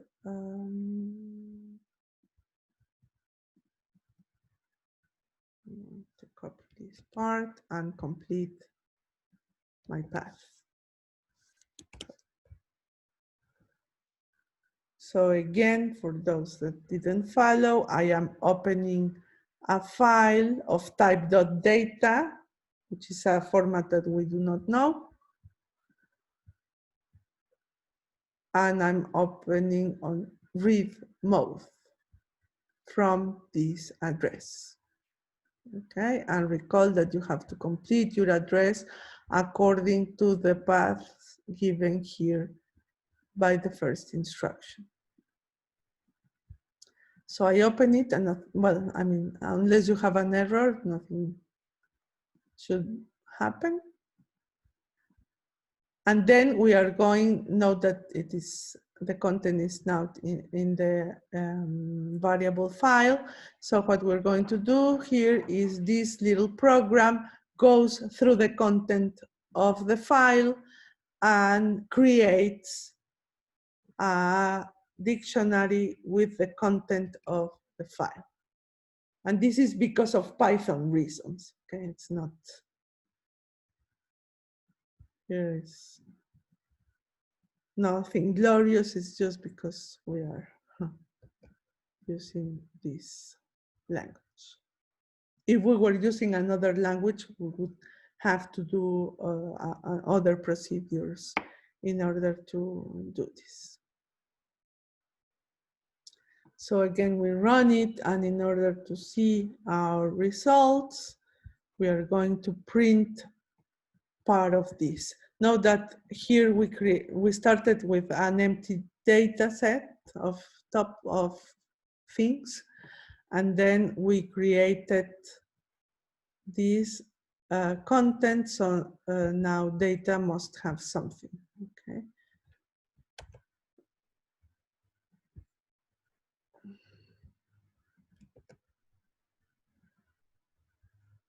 Now note that here it looks like the way we use,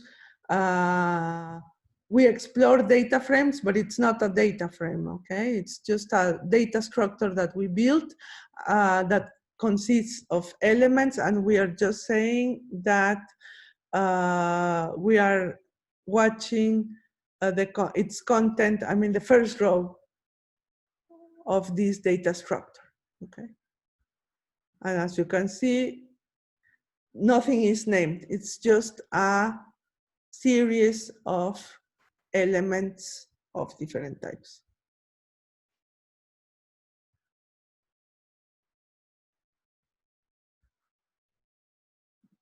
And using this data structure, we are now, as I said, going to build a data frame. Okay. So note that we are going to do it step by step. But first, we are going to create the data frame, and then we are going to name the columns. I'm not going to use the import because we have already the import in the first instruction provided by Kage. So I'm going to create a data frame, then I'm going to name its columns, and then I'm going to select the head of it, its head.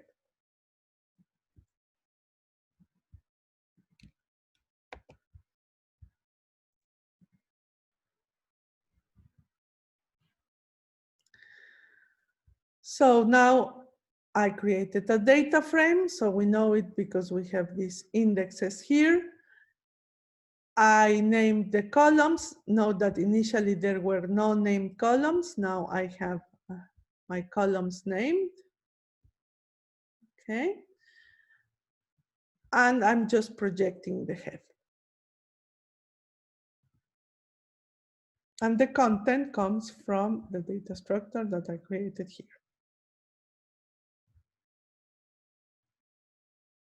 I didn't tell you previously, if you pay, we are running very simple operations, but here you have the use of CPU, of RAM, and storage, main memory, etc., that you're using every time you are executing your instructions.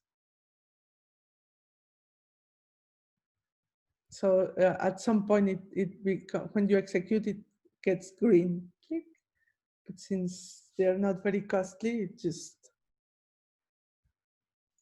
I'm sorry, but which CPU? Is it my CPU or the one? Well, CPU assigned to us by Kage.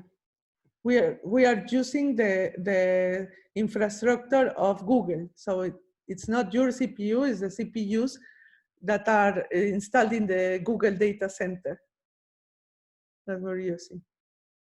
Thank you. Mm-hmm.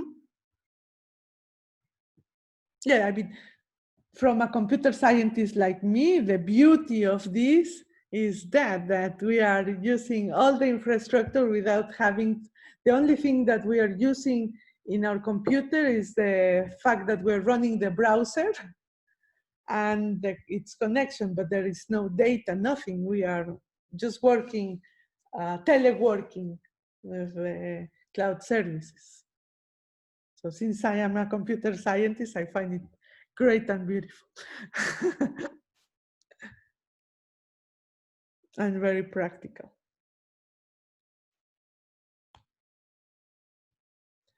Okay. So here we're just more or less repeating what we did before.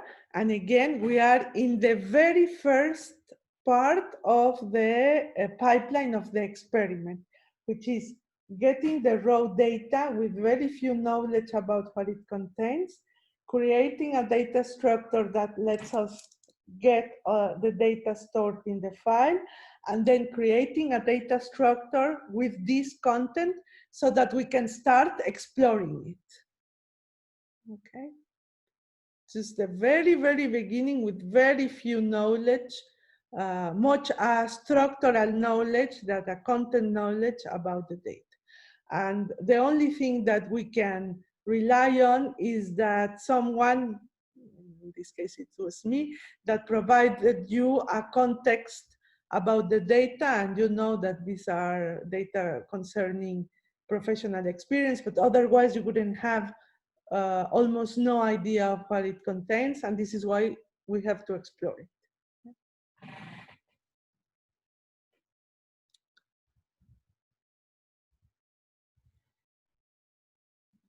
And then again, we can, for example, observe the tail. I'm not going through it, but this is interesting. We can ask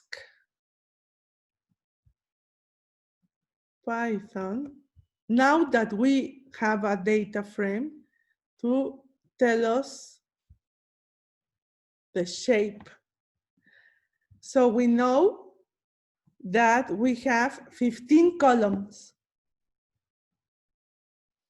and that we have 32K and a half number of rows.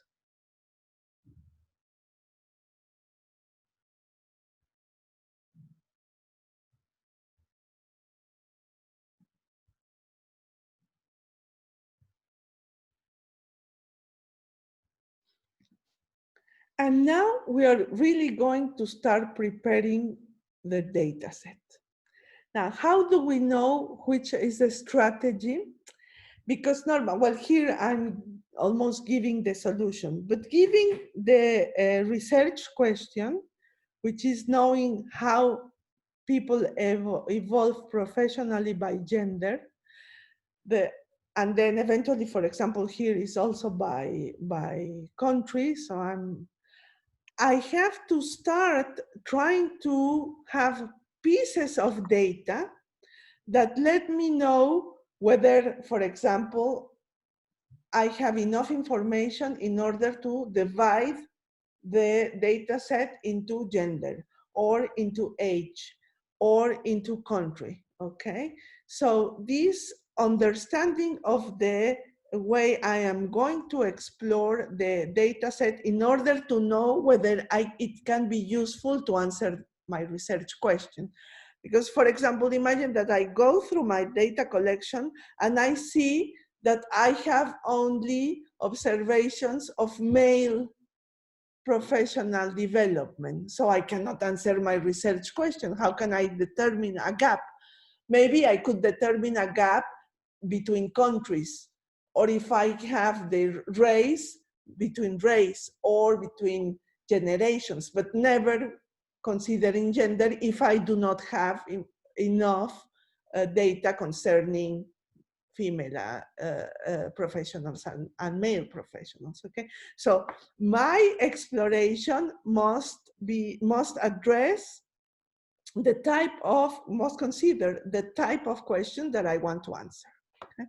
So here, as I said, it's already given, but if you were starting from scratch the experiment, you would have to have this flair in order to start exploring in a way that it becomes useful for you. I have a Slack question.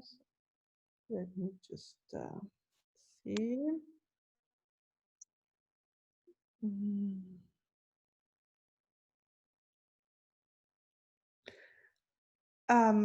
We have Estefania who had a connection problem. So Estefania, you go to the Google Classroom site and it is the description. The link to the description is given in the first item of section 3. So you have data lab, data analytics methods, and the first item is descriptive analytics. And inside you have the link to the exercise. So we close this. Is that fine, Estefania? Okay. Sorry.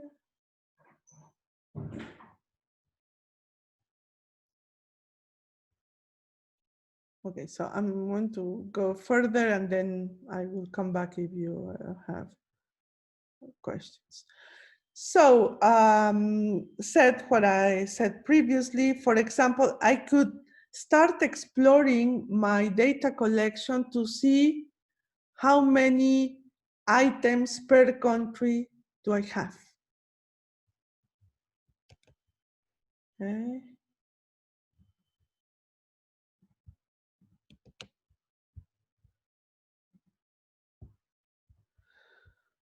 So let's have a look.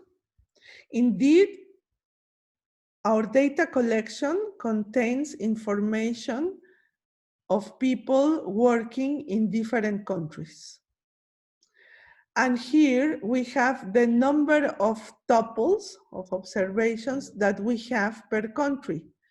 Note, for example, here that we have this little trash problem. We have unknown countries, and we have 583 observations that are not related to any concrete country. So this is a kind of piece of junk in our data collection. But then we still have things. For example, we have observations, 19 observations for Cambodia, 121 for Canada, and so on and so forth. A lot from Mexico. This is not a bias, it's just that the way the data collection came. We have many from Philippines. Look at the states. We have a lot of observations from the states. Okay, so the first insight that we have is that we have observations from different countries, but they are quite unbalanced, okay? So for example, having one observation from the Netherlands, it's impossible to determine the gender gap for this country, for just one observation. Still, for example, France, 29 observations. How could we have a real insight on gender gap with so few observations, okay?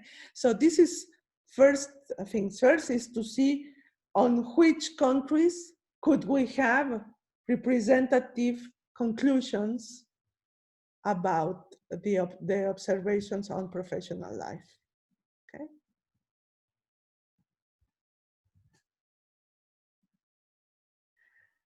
Now, for example, Mexico and USA had more or less some representative numbers of cases. So let's try to compare them. Now here I have the generic part. The idea would be that you really go through USA and Mexico, so you get the elements and you compare. Here I have just a general comparison on with respect to age. I don't know if I really copied this.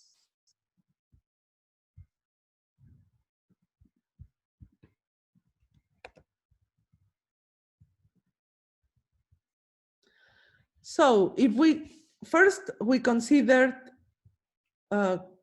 country, no localization, geographic localization. Now we are considering age.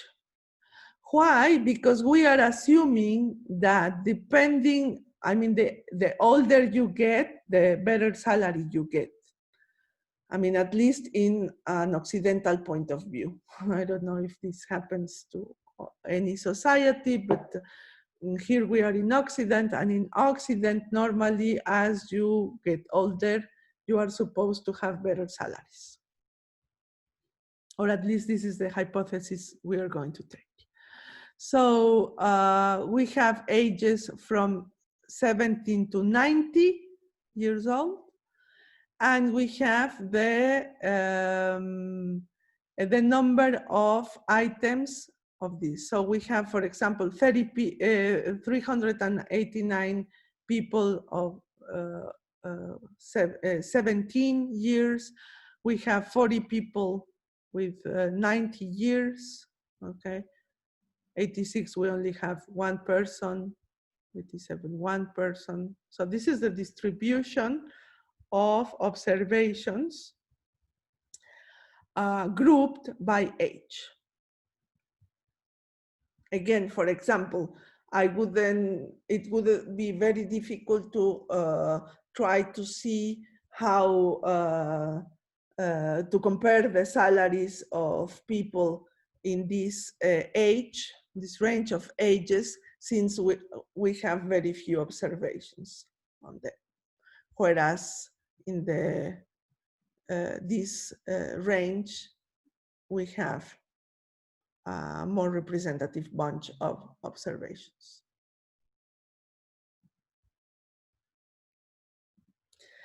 No, but anyway, so we have an observation on age, on, let's say, nationality, or at least the country in which people develop their professional lives. But since we are addressing a gender gap, a first thing that we can do is first fragment our data collection and group our observations between male and female professionals, okay? That's one thing. And note that since we would like to see how fast they get to have important salaries, we are already trying to observe not only male professionals, but those male professionals that have an income higher than $50K dollars per year. Okay, how do we know it? Because note that in the specification of the exercise, we have this hypothesis. Are men more likely to become high-income professionals than women, where high income is considered starting from this salary? Okay, so this is a hypothesis given by the specification of the problem.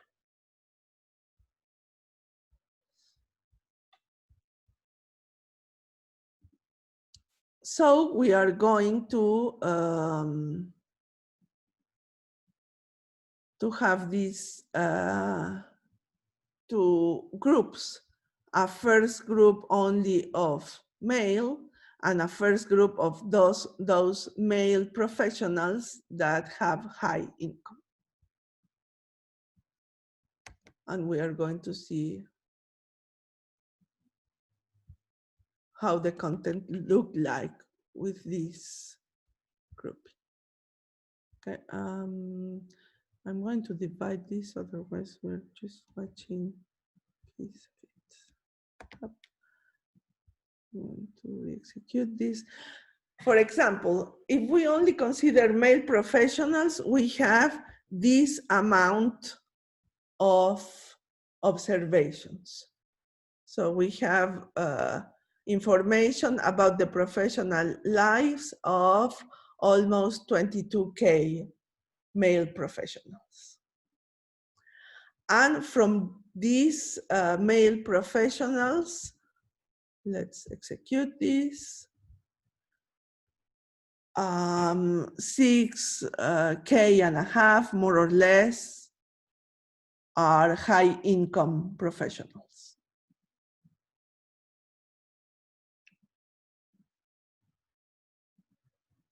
Again, of course, all this strategy was given by someone that was developing the experiment.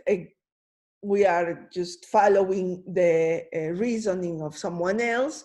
If we were the ones that were asked to perform the experiment from scratch, we would have to develop this kind of strategy in order to answer the research question, okay?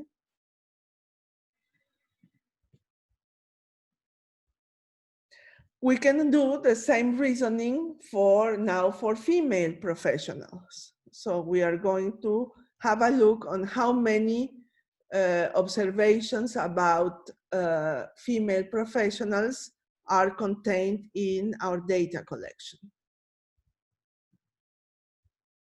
Have a look. Here we have almost 22K observations, whereas here we only have 10K and a half observations about female professionals. First question, for example, would be, are we already having an insight about the gap, or is our data collection incomplete?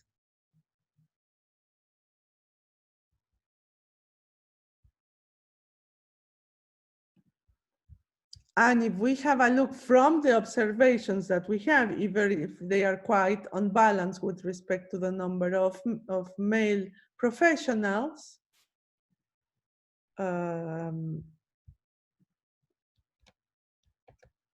we can see how many of these female professionals have high income. And note that we have only 1,000 and something professionals with high income.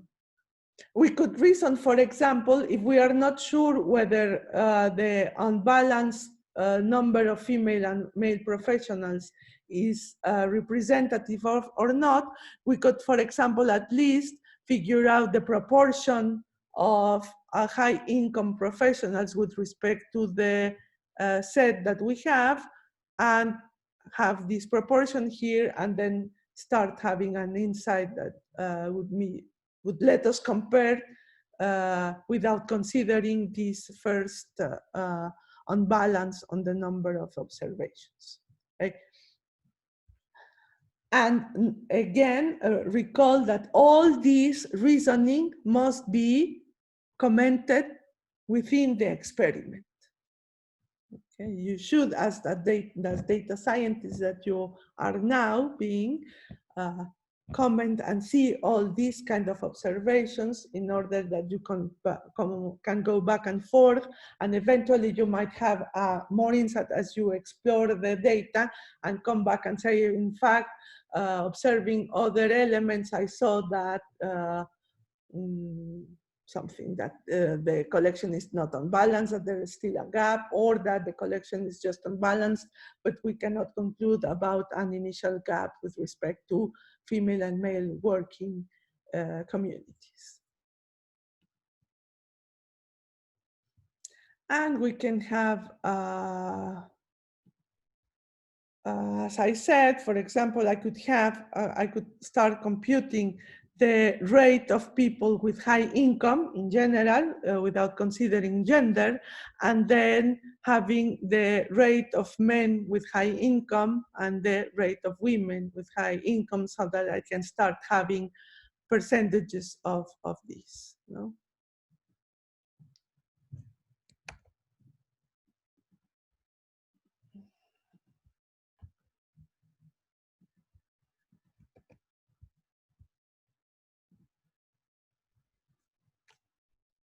So 24% of the whole data set of professionals has high income. So it's difficult to succeed in terms of salary being male or female. But there you can start seeing that if you are a man, you have 30% of possibilities of achieving a high income, whereas 10% if you are a female professional. I have a question here.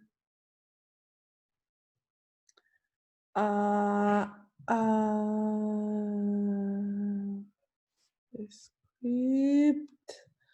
Did you, Camille, did you skip maybe an instruction or executing a cell? This can be a problem, and otherwise you have to have this head, and sorry, and I'm answering to Amara. How do I go public? df.head like this.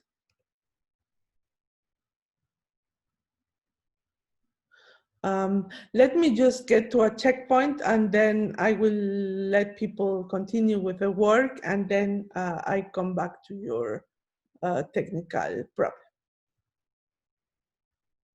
Oh, yeah. Okay.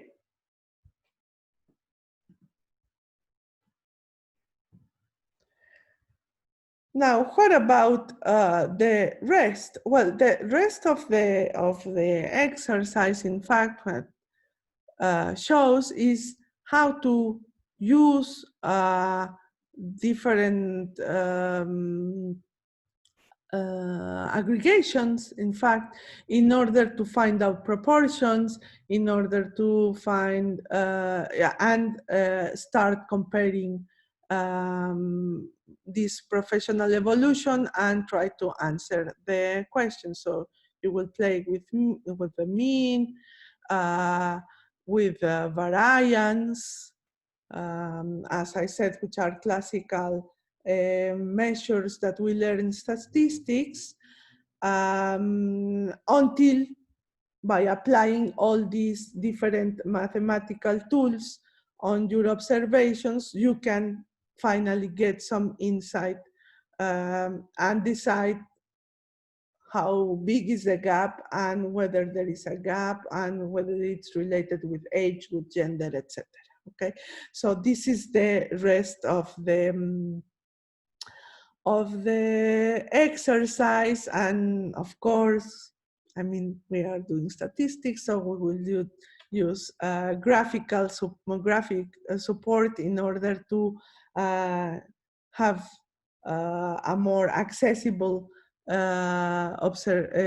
observation to our results, and then answer the research question. So as we did previously, of course, you will see that during along the exercise, we gave recalls on the statistical notions, so that if you have forgotten for some reason, you recall them and you use them in your analysis. Now, throughout the exercise, as I said, it's showing how to use these statistical tools in order to do the experiment. An extra question associated to this exercise that you might not do today, but you might go back and do before you hand in your notebook, is that I would like you to explain the pipeline, so all the tasks and the way these tasks are performed for describing the experiment. Okay, so you do the experiment, and then you go back and you can do a figure, or you can explain it textually at the end of your notebook, the pipeline that has been implemented in order to answer the question. Okay? This is the way you are going to conclude the exercise about descriptive statistics. So again, I'm going to have an hour. So this means that at 16:45, we are going to start the third and last exercise, which will be using a common machine learning technique in order to do other type of analytics, okay? So 16:45, and while we do that, particularly if you have technical questions, I will go individually through them, and if you have general questions, I will take them either on the mic or on Slack or on the chat.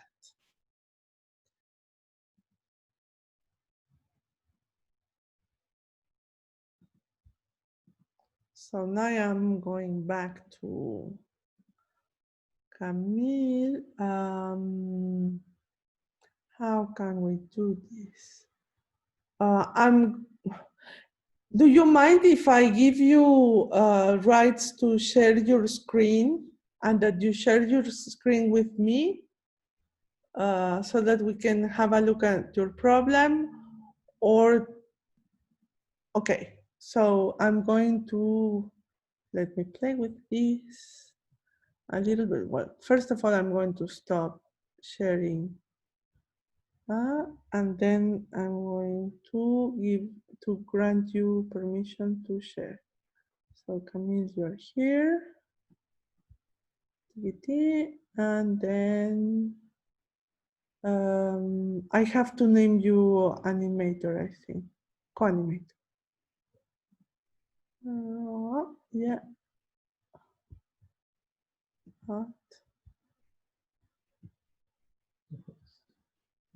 I think that now you can share your screen, Camille.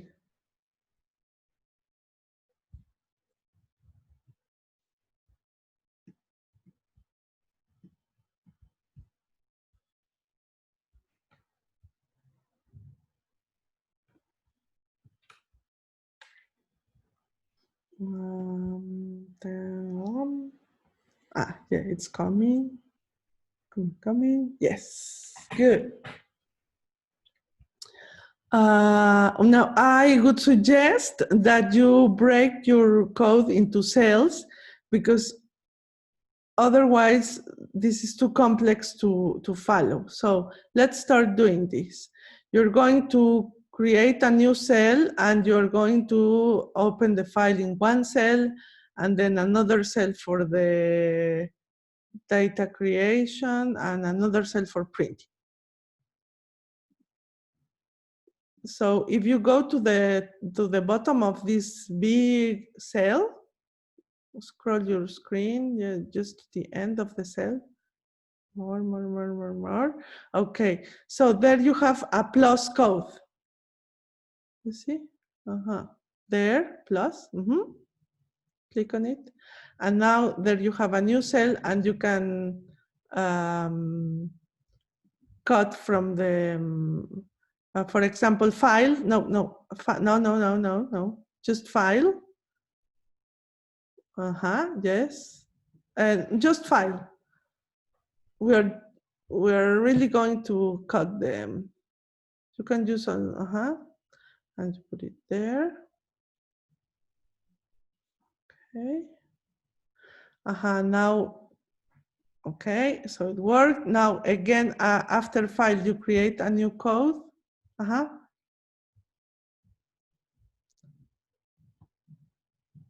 No, not there. After file.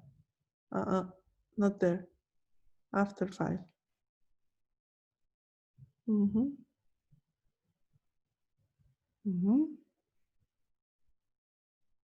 So it's fine. We have created our data structure.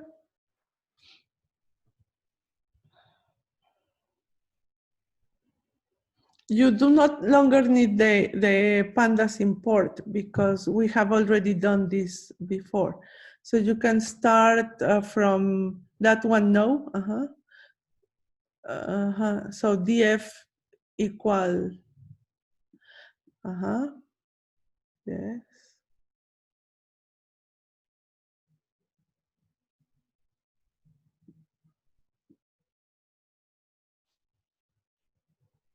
Okay, so we're happy.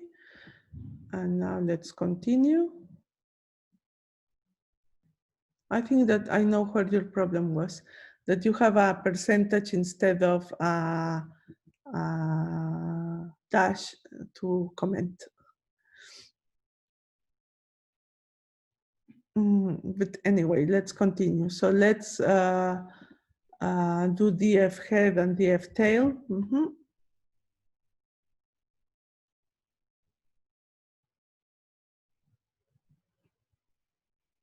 In fact, that's fine. So next, So we have the head and the tail. Fine.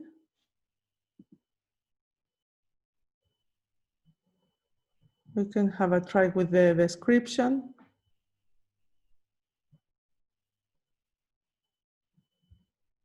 The shape. The shape.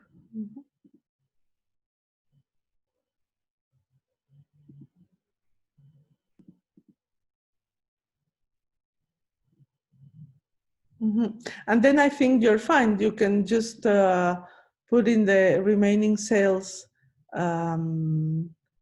the group by country and then etc. in different cells, and I think that you're fine.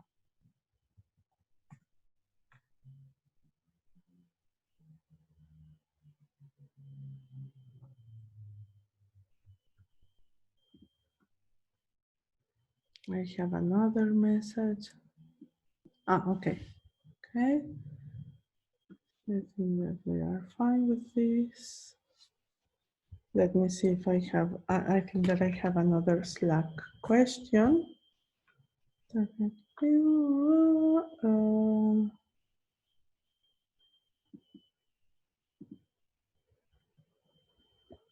think that for the time being, we are fine.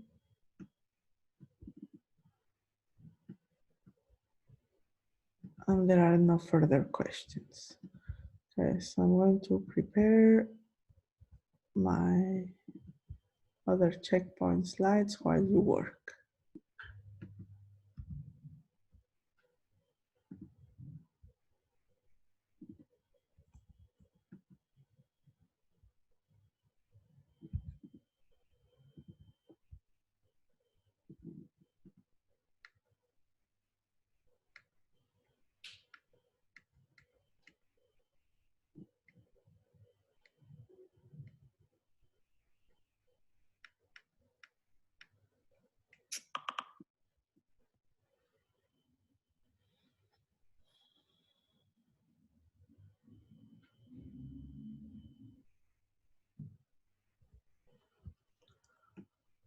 Let me be in context, Thibaut, in order to answer your question.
I'm trying to understand why.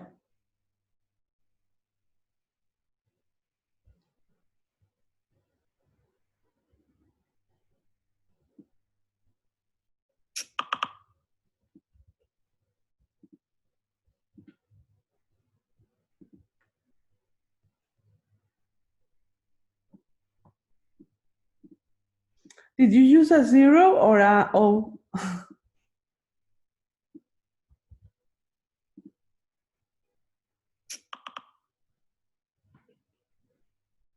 Oh. Well, let me have an insight on this and I come back to you.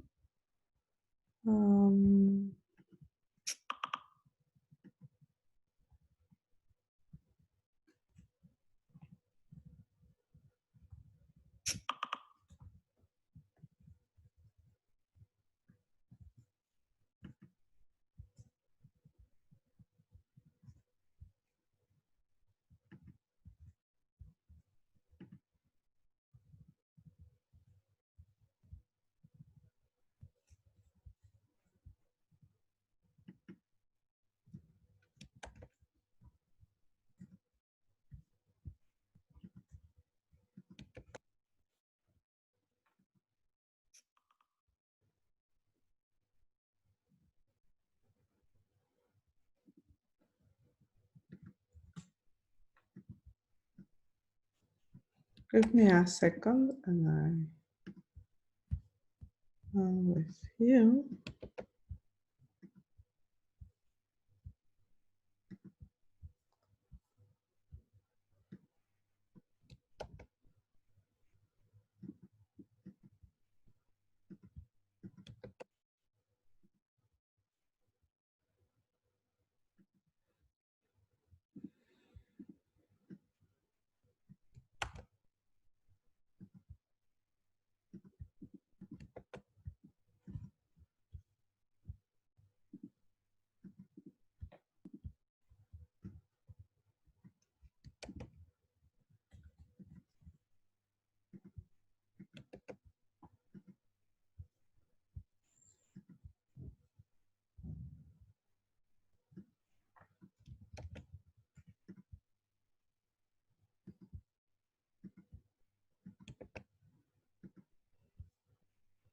Mm.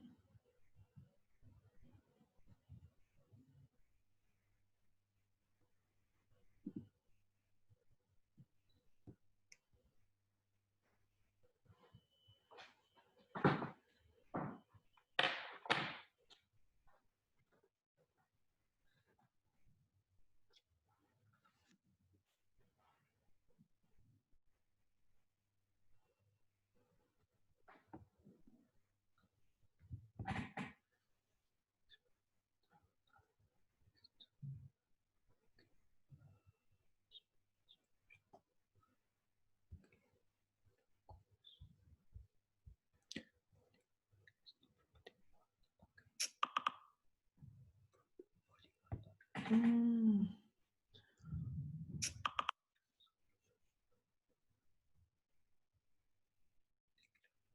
Esto. Ujú. Pero no se escribe. Hizo copy paste. Sí, dice copy-paste. Uy. Es como si Matplotlib hubiera evolucionado. Pues sí. Ujú. Sí, es probable. O sea, En realidad sí, sí pones, o sea, sí da el resultado, pero... ¿es un warning? Ah, eso es un warning. Ujú. Ah,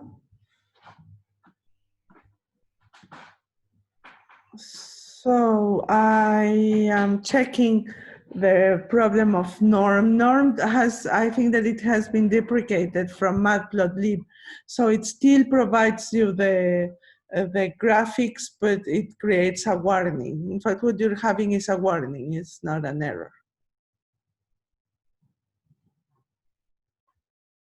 At the end, you know, I have the same. I would have to have a look at the specification of Matplotlib, which I'm not going to do now. But what happens is, am I sharing my screen? Yes, I'm sharing my screen. You see, I have. In fact, what happens is that the parameters of this method have changed, and it doesn't accept normed anymore. But so you have this long warning, but at the end you get the plot.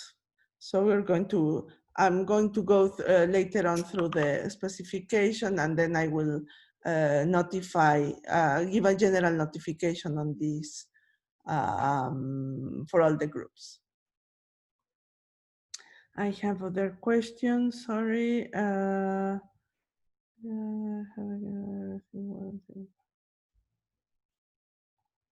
I think that, Estefania, you have the same problem as error as the one that I'm explaining now.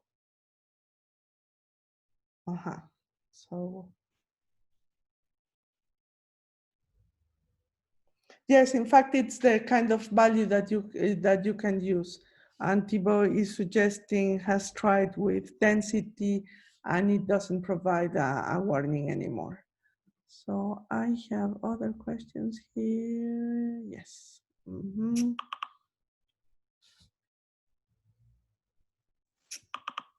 Do you heard me? Yes, I hear you. Yeah. Okay. Because I don't understand why you say it's a warning and it's a It's an error, but because normed is no longer valid. But I have to go to the Python specification and have a look on the way it changed. But what I'm We need to use that function. Okay. How was this function that we saw? We need to know one after the other, otherwise.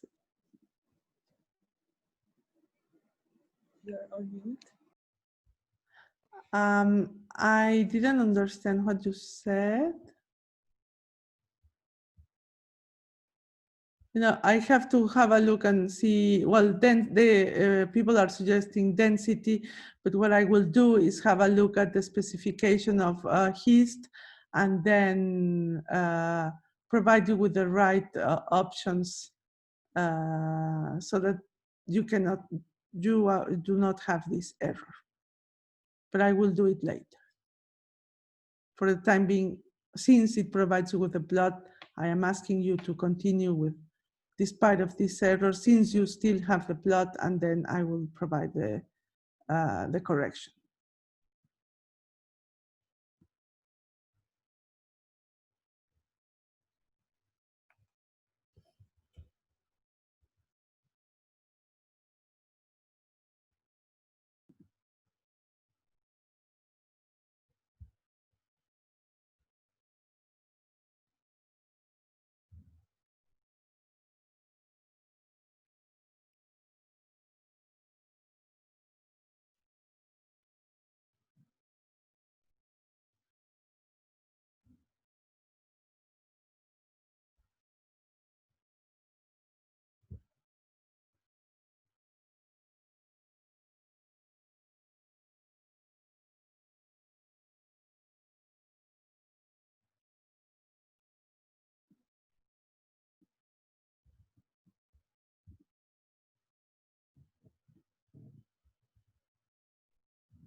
Yeah, I'm having a look at the matplotlib specification, and normed has been deprecated.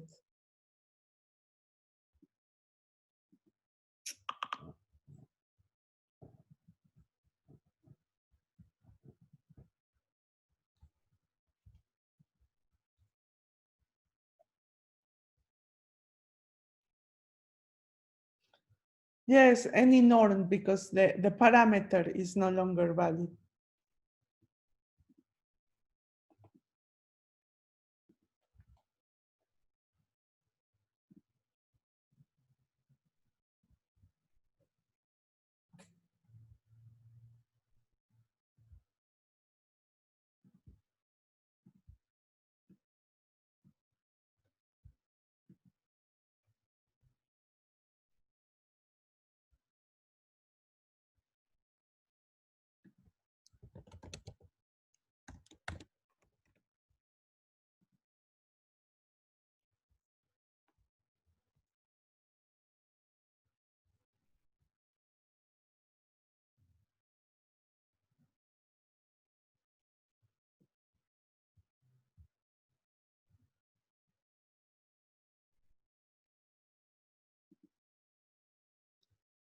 And in fact, what happens is that if you do not include normed, the thing is that you have a non-normalized observation of the data.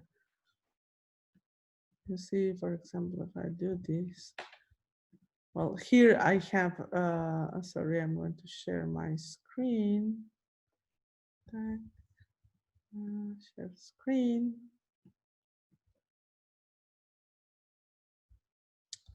So if I use my deprecated normed function, which doesn't work anymore because I did, I don't know what I did.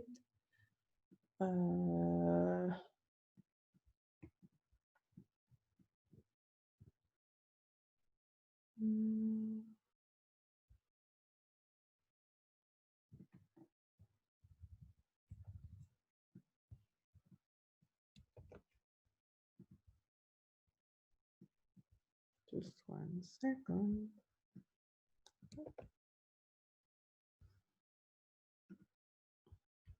So what happens here is I still have my error because it's deprecated, and I have this observation.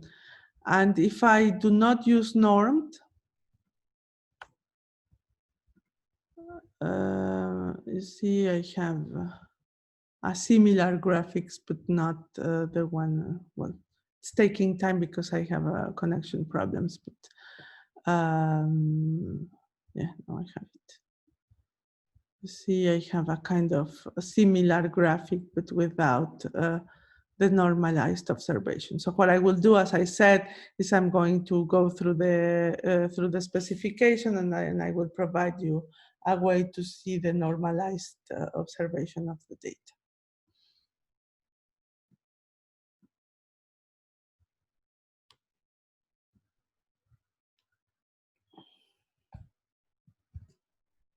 Since I'm sharing my screen, and I'm having a look on my iPad on the documents. It's not very practical. This range density.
Of course, I will announce this for the general group, but recall that at the end of the exercise, you must provide the pipeline that was implemented throughout the experiment in order to answer the research question.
So since we are almost approaching the next checkpoint for the last exercise, recall that the exercises can be completely completed 2 weeks after the date of the data lab.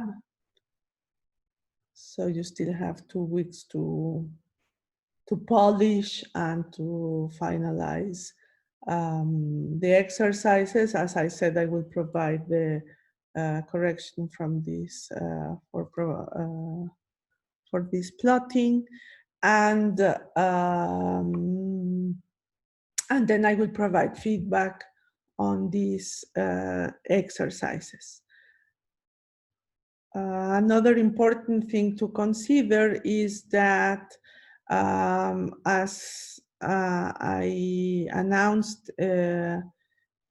through email last week, is that for the exam there will be a kind of subject that you will have time to prepare, and during the exam what will happen is that the practical part of the exam will have to do with this little project that you will see integrates more or less what you have done in the different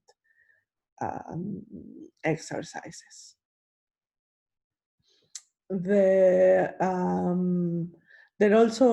I will also publish in the classroom site a set of control questions that you can use in order to prepare the exam, that to be sure that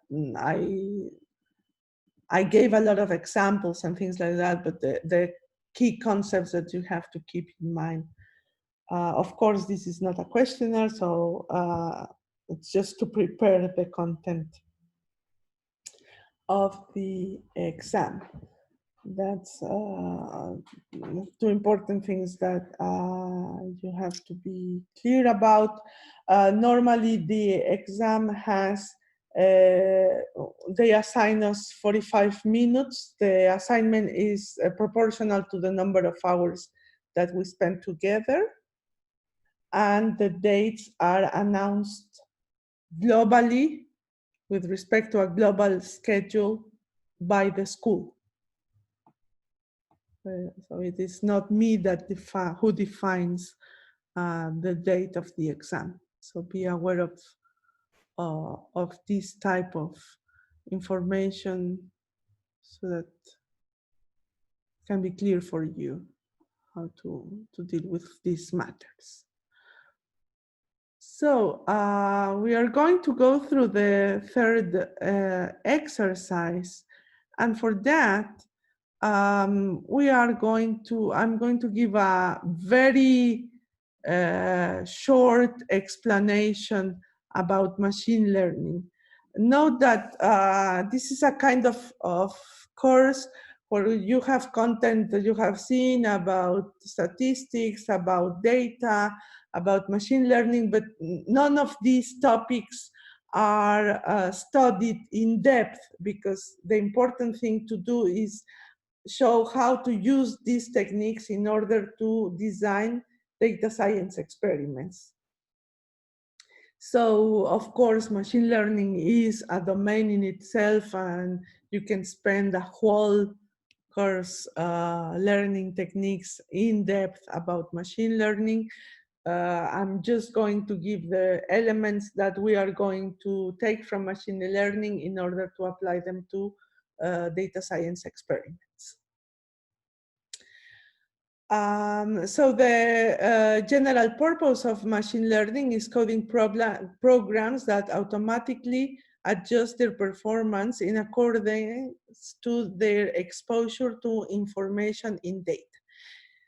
And in fact, in a very schematical explanation, the thing is that you have the program parameterized in some way, and then it produces some results.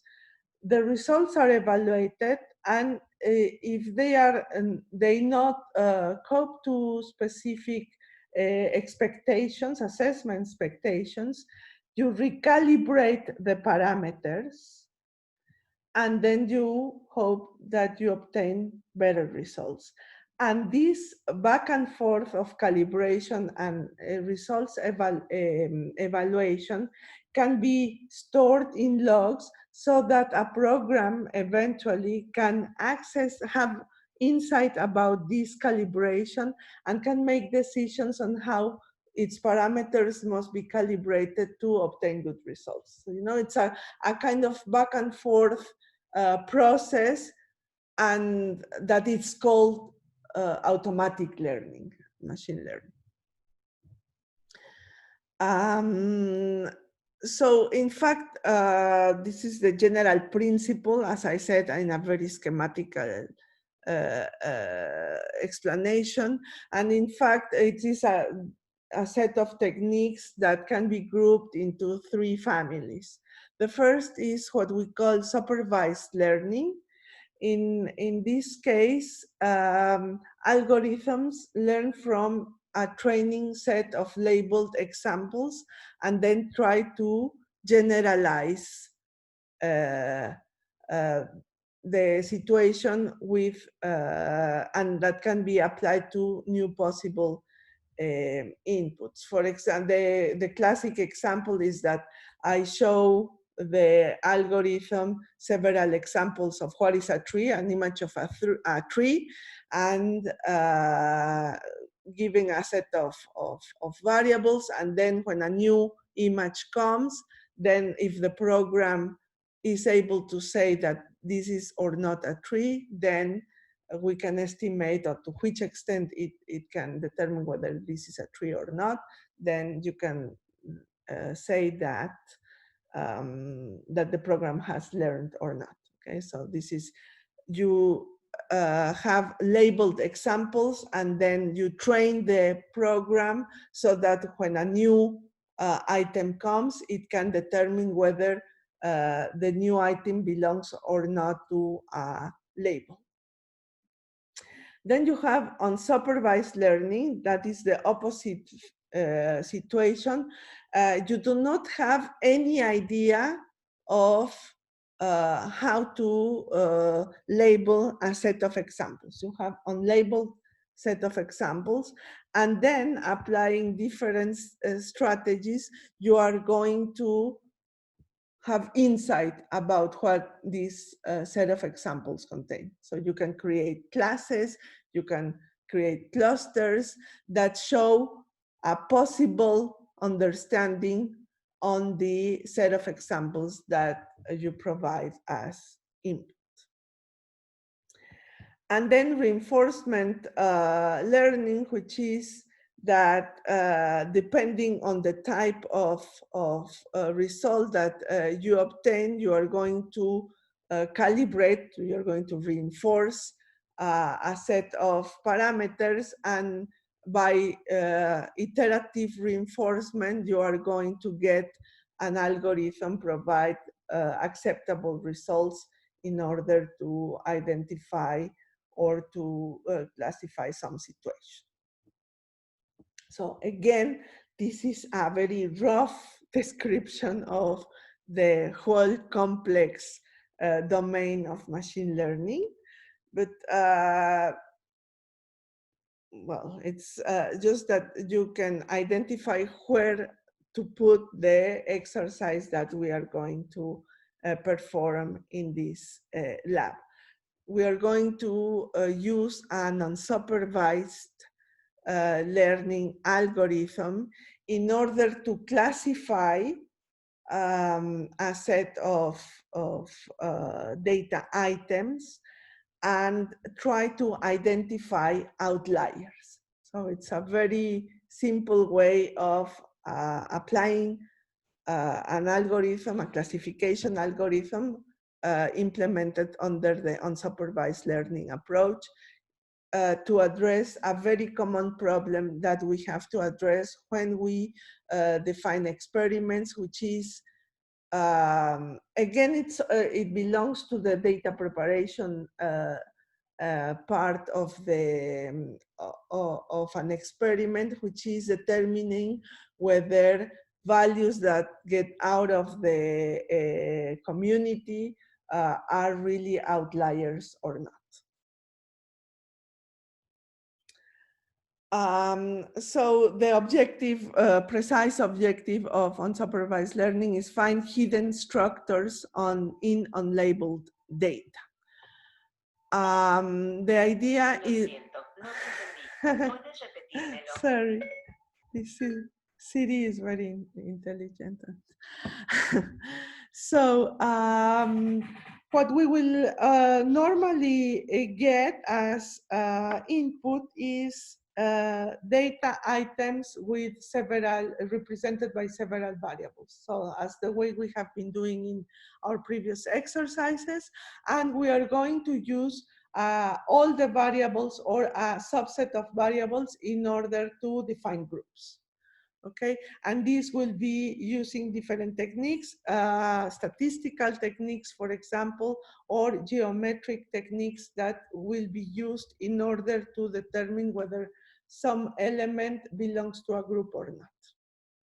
The type of problems that are addressed by these unsupervised learning techniques are, as I said, clustering, are dimensionality reduction to see which are the real variables representative of a phenomenon and which are not, outlier detection, and novelty criteria, for example. Now, there are general aspects to be considered when you perform clustering, which are the following. Normally, when you have a clustering problem, there are two questions that you have to address. How do you determine whether two items of a set belong to the same family or not, according to a set of given variable values? What you do is you determine a similarity function that will help you compare the items and see how far they are or how close they are in order to determine whether you can group them together or not. In the very general approaches of clustering, since your items are represented as a set of variables, you can use the notion of multidimensional space in order to locate your items within this space. The dimensions of the space will be determined by each of the variables that represent your item. And so that every item can be positioned in this multidimensional space. And then, as you know from mathematics, given 2 points in a multidimensional space, it is possible to compute the distance of these points. Depending on the characteristics of your variable, you can, for example, use Euclidean distance or Manhattan distance or other strategies to compute the distance of 2 points in these multidimensional spaces. So first of all, similarity function. And once you have determined as the similarity function, you have to determine the criteria that will let you determine whether the resultant clustering is pertinent or not. Normally, when you do clustering, you want that the elements of a cluster, of a group, have a lot of cohesion, are close together with respect of their position within the multidimensional space. And you also want that the different clusters or families that you identify are different enough, okay, in order to be sure that your elements are well classified or not, that there are no ambiguities or that you reduce ambiguities as much as possible with respect to the difference of one family from another. So you normally the techniques define which is the similarity function and which are the scores that determine the cohesion of the elements within a family and the degree of difference between the clusters. So despite the technique you use for clustering, these three elements must be specified in the technique that you use. Okay? And since we have learned that almost all techniques used in data science are test and error, in fact, the clustering will be performed in an iterative manner. You will have an initial row set of items. You will start providing a first classification. You score it. If the scores are acceptable, then you consider that you identify a way of classifying your items. If it is not, you iterate again, seeking a new possibility of classification that will lead to better scores, and so on and so forth until you are happy with the scores, until the scores are acceptable with respect to a reference. And the reference, again, is given by the context of the problem. Set this, the next exercise, as I said, will show the use of a very classic algorithm used in classification using unsupervised learning. The algorithm is named k-means. So we are going to use k-means, as I said, to try to identify outliers within a data collection. So it's very simple, but still it will give you insight on how to prepare the data to use such an algorithm and how the iterations are done and how the scoring is done. Because in the previous exercises, I talked about a lot about assessment, but we didn't see techniques, quantitative techniques for assessing results. Whereas here, we will really see techniques in order to score our results and assess the scores across the different iterations of the algorithm.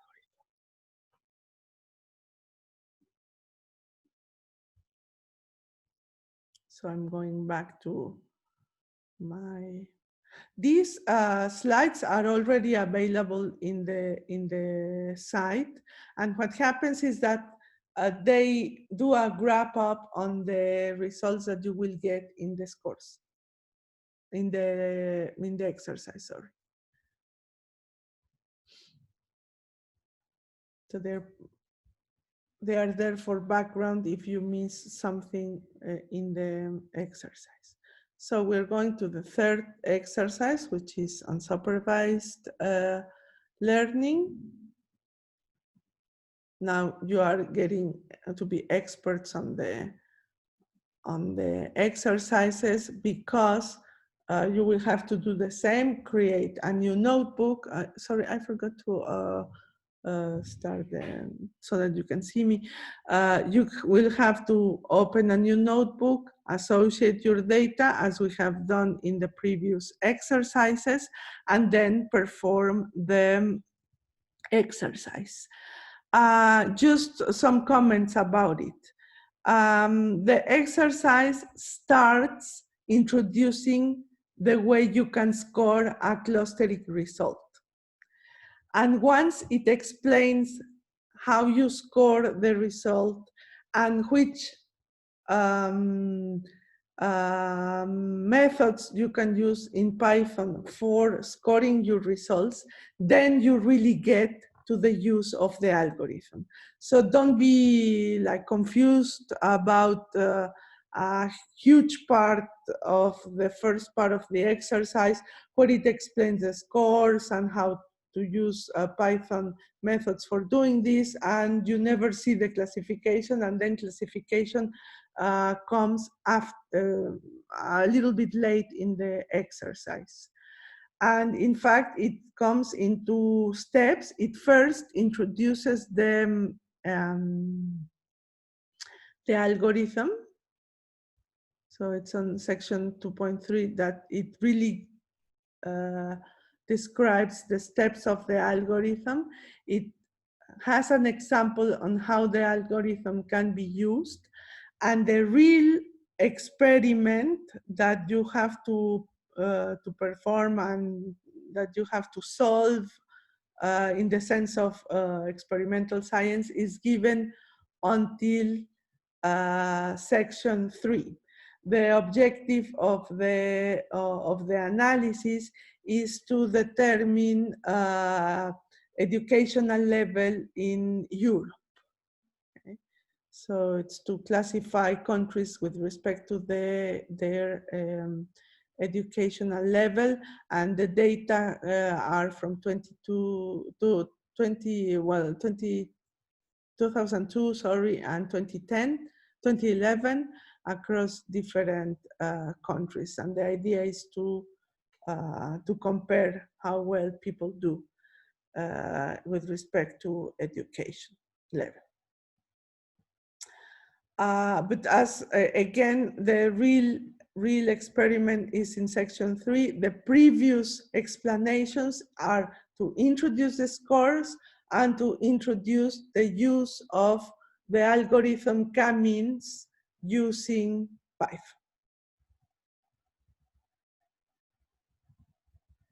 So now what I will do is I will let you have a look. What I suggest is that you have a look at the exercise, at the document, that you eventually ask some questions, and then you start doing it.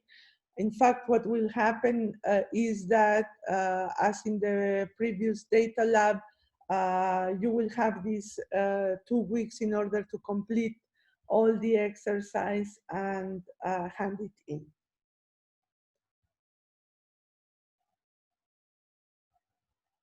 So don't think that it's complex, it's just more verbose than complex, okay?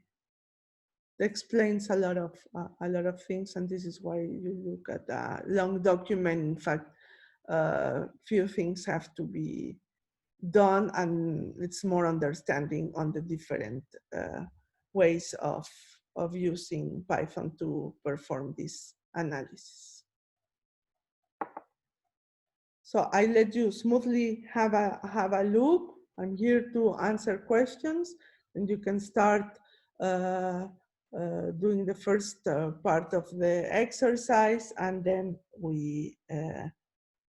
then you will finalize it on your own.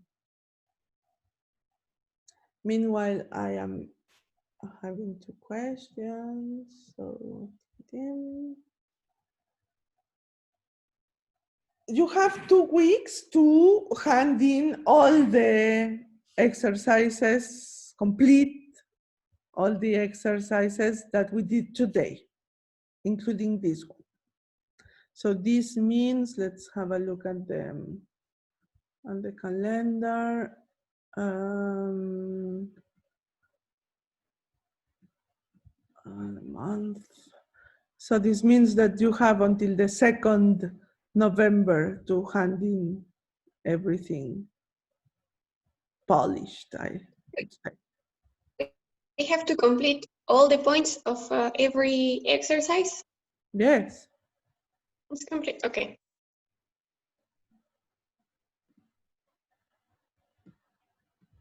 Yeah, because you have some, in some of the exercises, in all of the exercises, you have these blue questions to answer. You have to define the pipelines at the very end of the exercise, and you have to answer the research question according to the results. Okay, thank you. Mm-hmm. Yeah.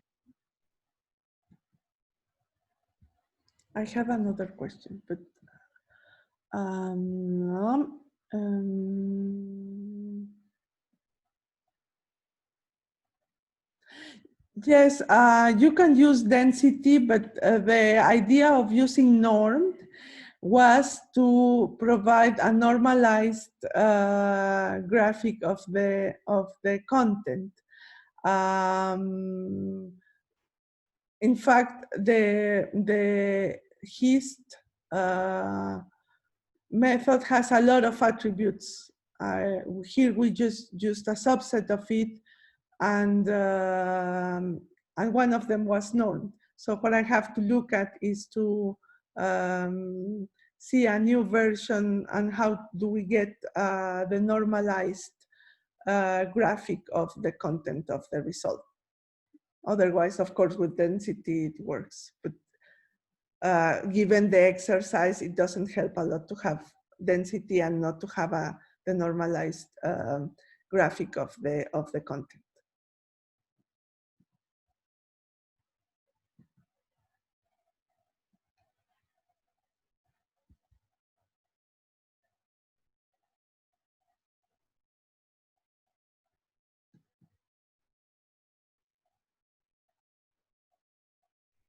I think I have a question on Slack, so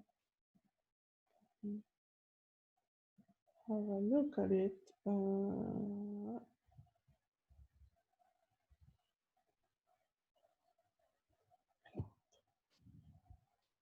The question here.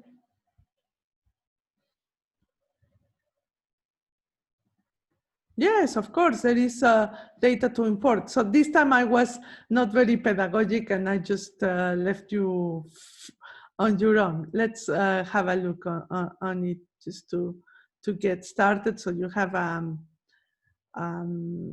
long first part.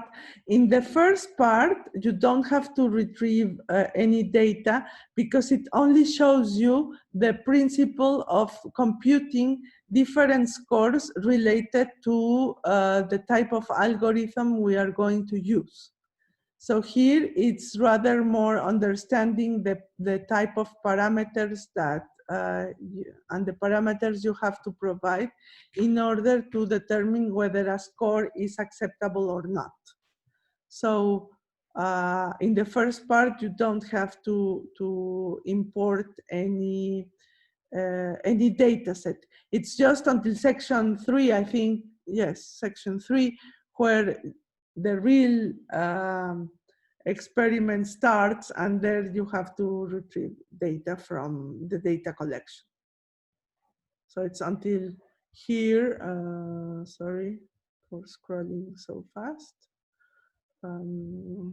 It's until here in section 3 that at the very beginning you import this data set.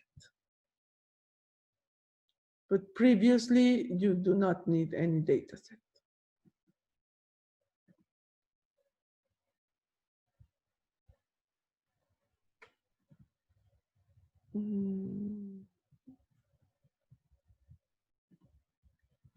I also, please note that if you go to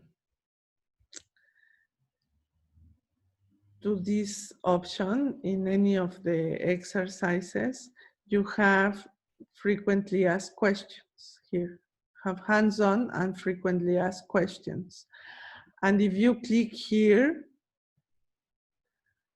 particularly for this exercise, the first frequently asked question give you insight about some aspects to consider when using the scoring methods, and what the results represent and how to interpret the results. So if you have some questions on the very first part of the scoring, first try to go to this frequently asked questions section, and there you can find some help on the understanding of the use of the scores.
anyway, even for this session, even if I already sent a kind of wrap up with information about the different things to keep in mind to conclude the exercises and the course, I will still send an email with making sure that you keep in mind all the things that were discussed in this session. And even if both sessions address the same exercises, questions were different, so I will still send an email so that you can keep in mind the important aspects that were discussed here. And connect regularly also to the class, the Google Classroom, because I might put some announcements there, so that can be useful for completing the exercises, or if I have other questions, then I can share some answers that can be useful for you. There, of course, I will still use Slack and try to contact you by mail. So just keep tuned so that you have all the elements necessary to complete your exercises and then prepare for the exam.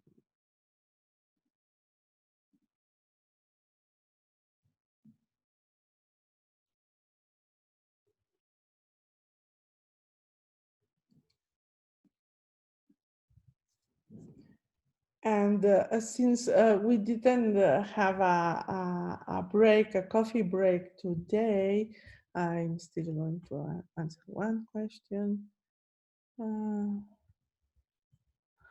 Leo, as I explained for the problem that we had, well, the partial problem that we had with the second exercise, as soon as we finish, I will go to the documentation and provide a solution so that you can have the plot.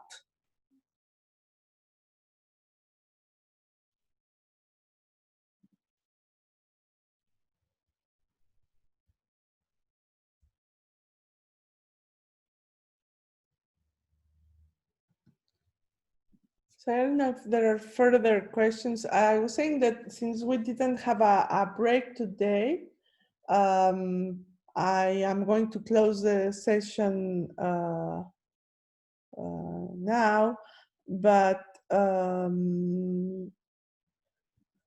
I lost the idea. Sorry. Yes. Well, I am going to close the session now.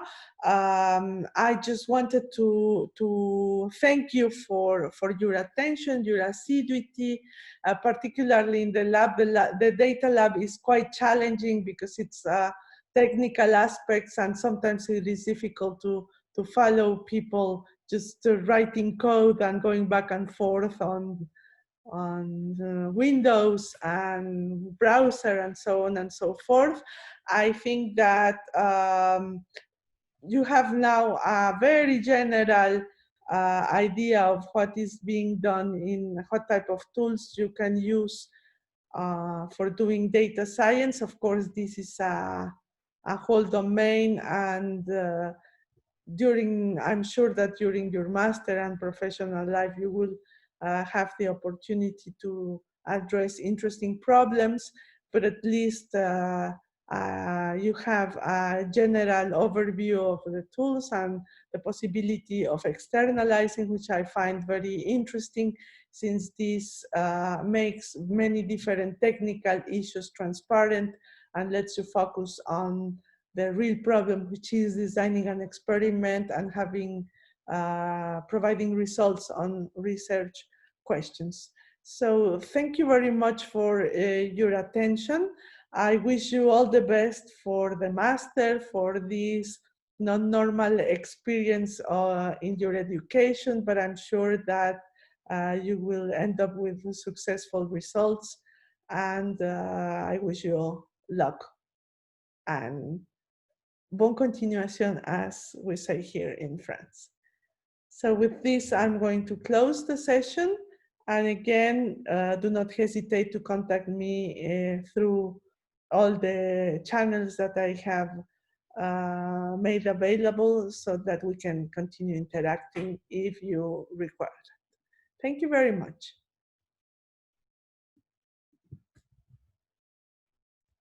Thank you.